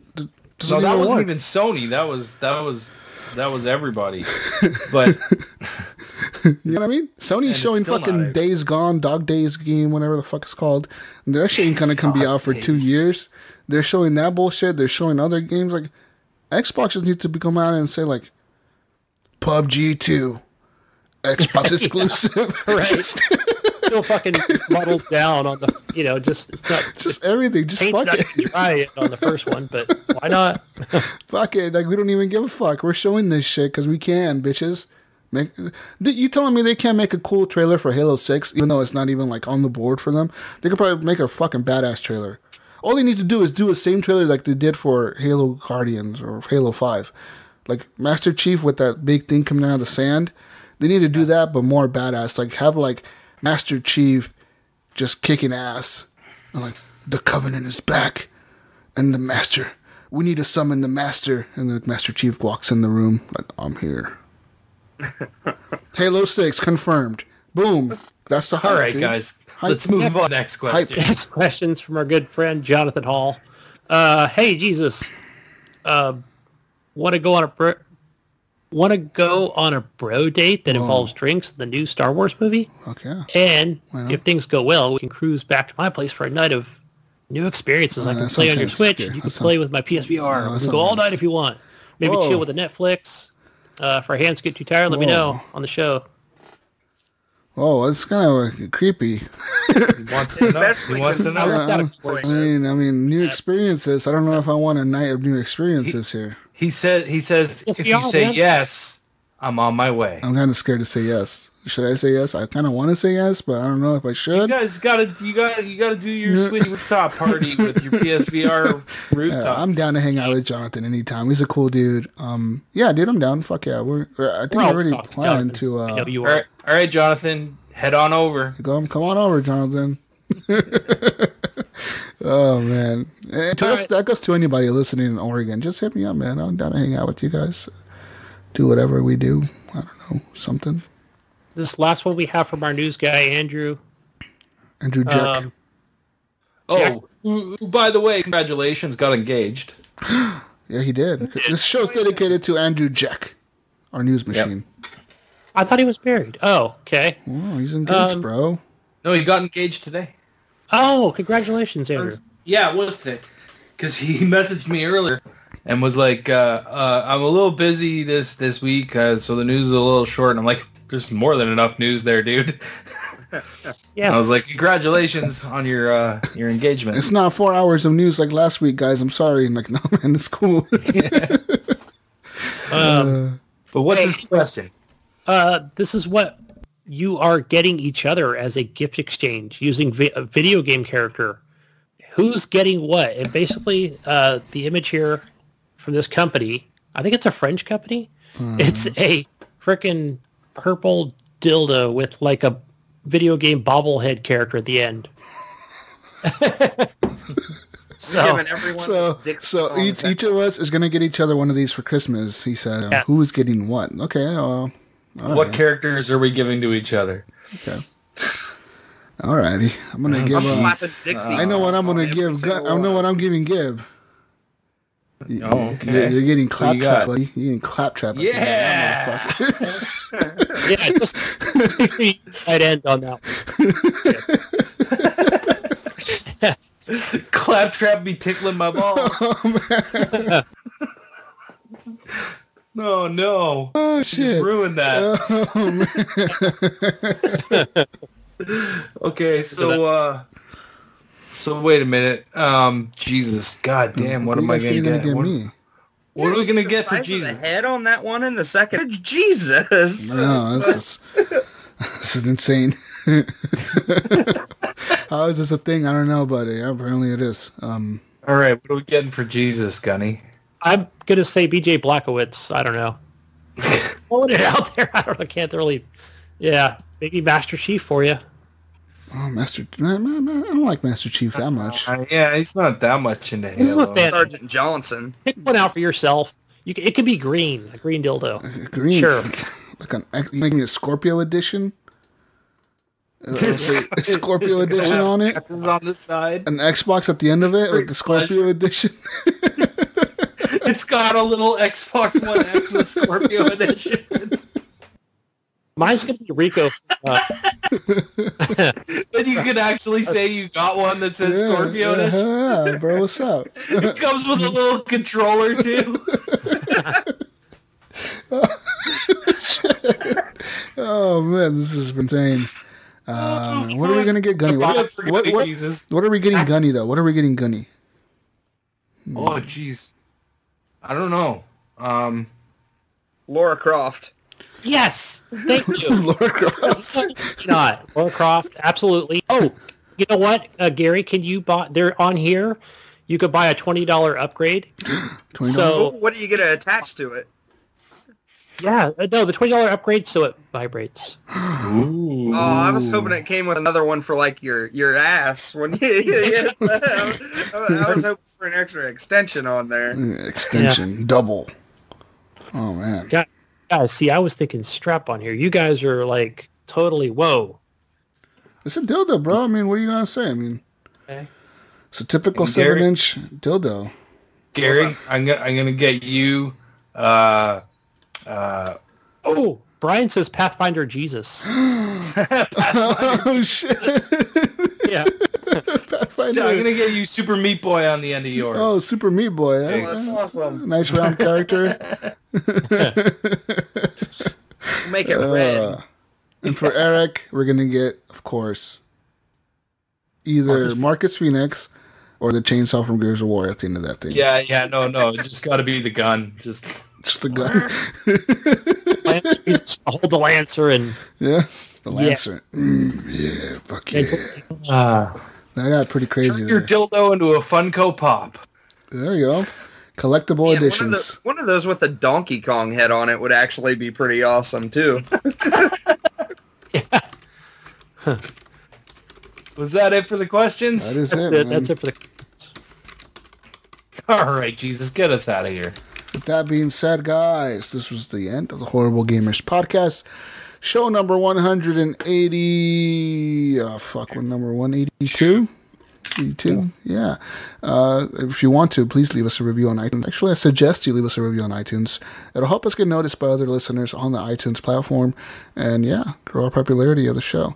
Also, thumbs up on Stitcher if you're listening on that. Google Play, leave us a review on Google Play. 5 stars are appreciated as well. And go ahead and leave us a review on the Podbean app and plenty of other places you can leave reviews. Just leave us reviews wherever you're listening to us on. Just go ahead. Just do it. 5 stars. Appreciated. We appreciate any review, really. And with that being said, guys, you can find me on Xbox Live. Give me tag Jesuswalksalot. I'll be playing a lot of PUBG, a lot of Star Wars. Probably tonight. Either I'm going to get back on PUBG or Star Wars. I don't know yet. I haven't decided. That's it. Give me tag Jesuswalksalot on the Switch. I have a Switch code, but I'm not going to give it out. That's it. That's it, guys. Where can we find you, Ryan? You can find me on Xbox Live, Steam, and PSN under Gib8777. I'm going to be playing Pinball FX on Xbox One. Switch. Get into those tournaments. Pinball FX on Switch. If you got me on Switch, put up some scores. Let's play. Those free tables. Can you create tournaments on the Switch too? Yeah. Same game. It runs right? exactly the same. Yeah. Everything runs the same. The only difference is it has portrait mode, which is kind of, and the HD rumble. That's the features for the Switch.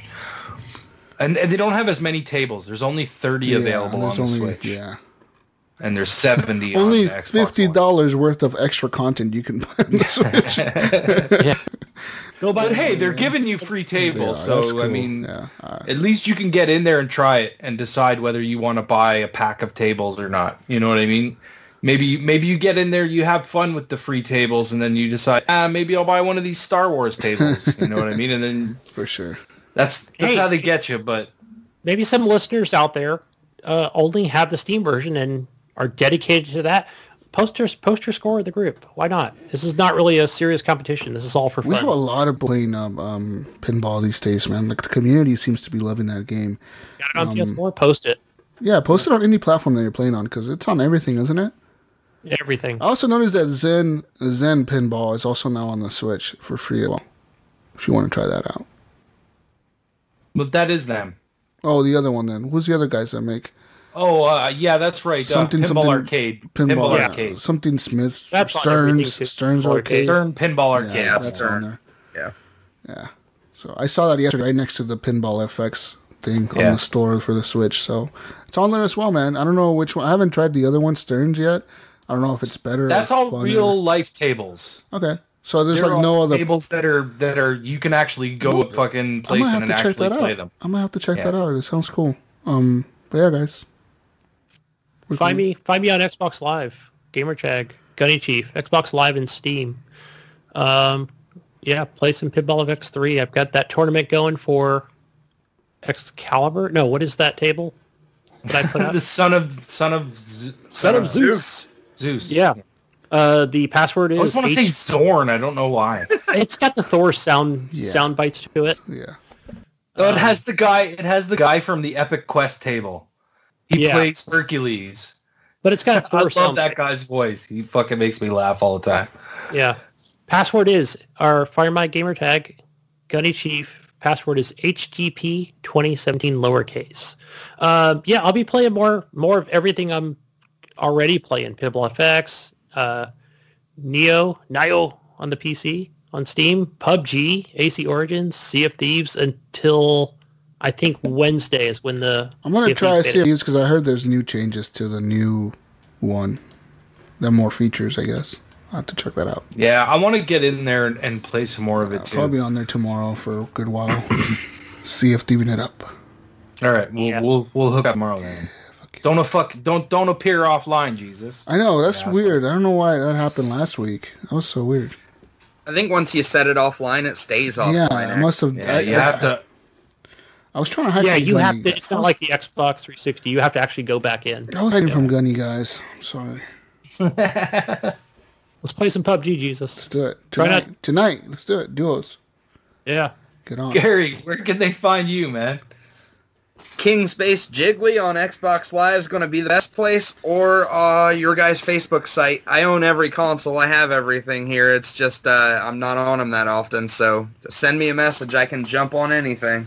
Nice. Gary, is that Excite Bike art behind you? Yeah, it's I got some Excite Bike art, some Duck Hunt, and a Zelda. That's cool. Cool. That's I like all three of those. I like your shelf coloring. Yeah. Oh yeah. I painted it like I used a Mario theme, the bright colors. I see that. Yeah, I see Mario back there too. You know. Yeah, there's all kinds of stuff. It's this is more of my retro area though. I have my GameCube and my Wii and my Wii U stuff up there. Yeah, that's all the new stuff's downstairs. I'm too lazy to do shit like that in my room. Like having to put up shelves and paint them and make them look nice. No, fuck that. I'm too lazy. It took a little while, man. I bet. Oh, guys. All right. Jesus. What's up? What does Gidget say? She says, peace out, Brussels sprouts. We'll see you on the next week's edition of the Horrible Gamers Podcast. Christmas 2017 Super Mega Deluxe Show. Clean your controller and go to bed. Goodbye. Job's done. You hear that noise? You hear that noise, guys?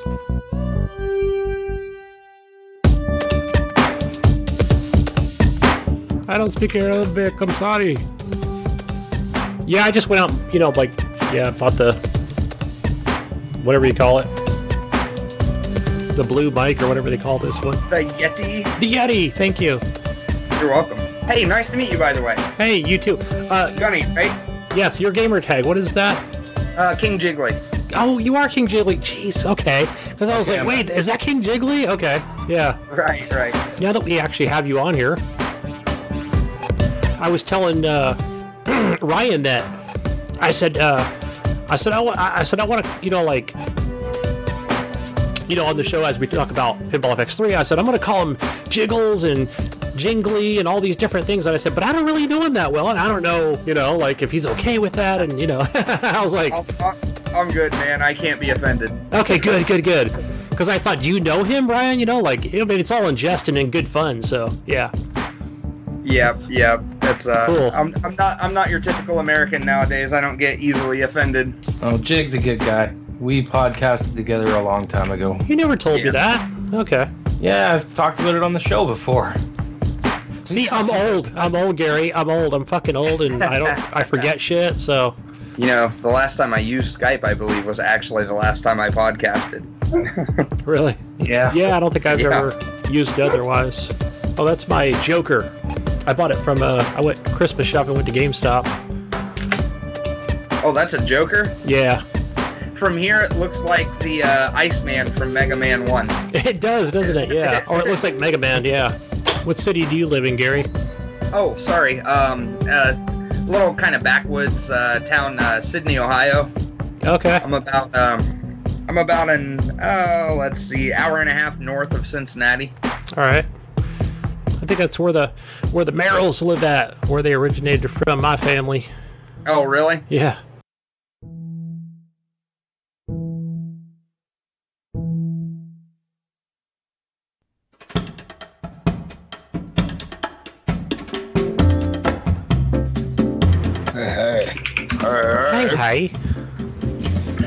Hey, Mr. Star Wars Battlefront. What's up, buddy? That game is so good. So good. I was having a blast. Blast from the past. Boom, boom, boom, boom, boom. Oh, yeah. What happened to Jonathan? His internet's just being shitty, so... I told him to update if that's an issue, if that's the thing, but... I'm gonna watch Star Wars tonight, I think. I'm gonna find the show times. I think Star Wars is gonna be a Sunday morning thing for me tomorrow. Oh, nice. I'm gonna take the kid Christmas shopping, get something for the wife. Apparently Jonathan really wanted to be here tonight, Jesus. Yeah. He has a question for you. Did you get the questions yet, Gunny? Yeah, they're in the chat. Jesus, put what you've been playing in the notes. I think there might be another question, Gunny.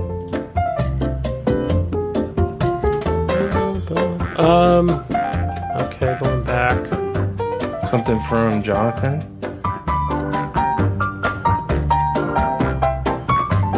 I don't see anything from Jonathan. Oh, unless he put it somewhere else. I don't know. So Jigs, you took both the tournaments again. I told you I'm out to become the evil villain of Pinball FX and your community. I want to be the New England Patriots. I'm out. It's my objective. Did you play the new ones yet? I did. I almost had an epileptic seizure when I played the carnival one. That is a very busy fucking pig. It is, yes, huh? It is. A lot of shit going on.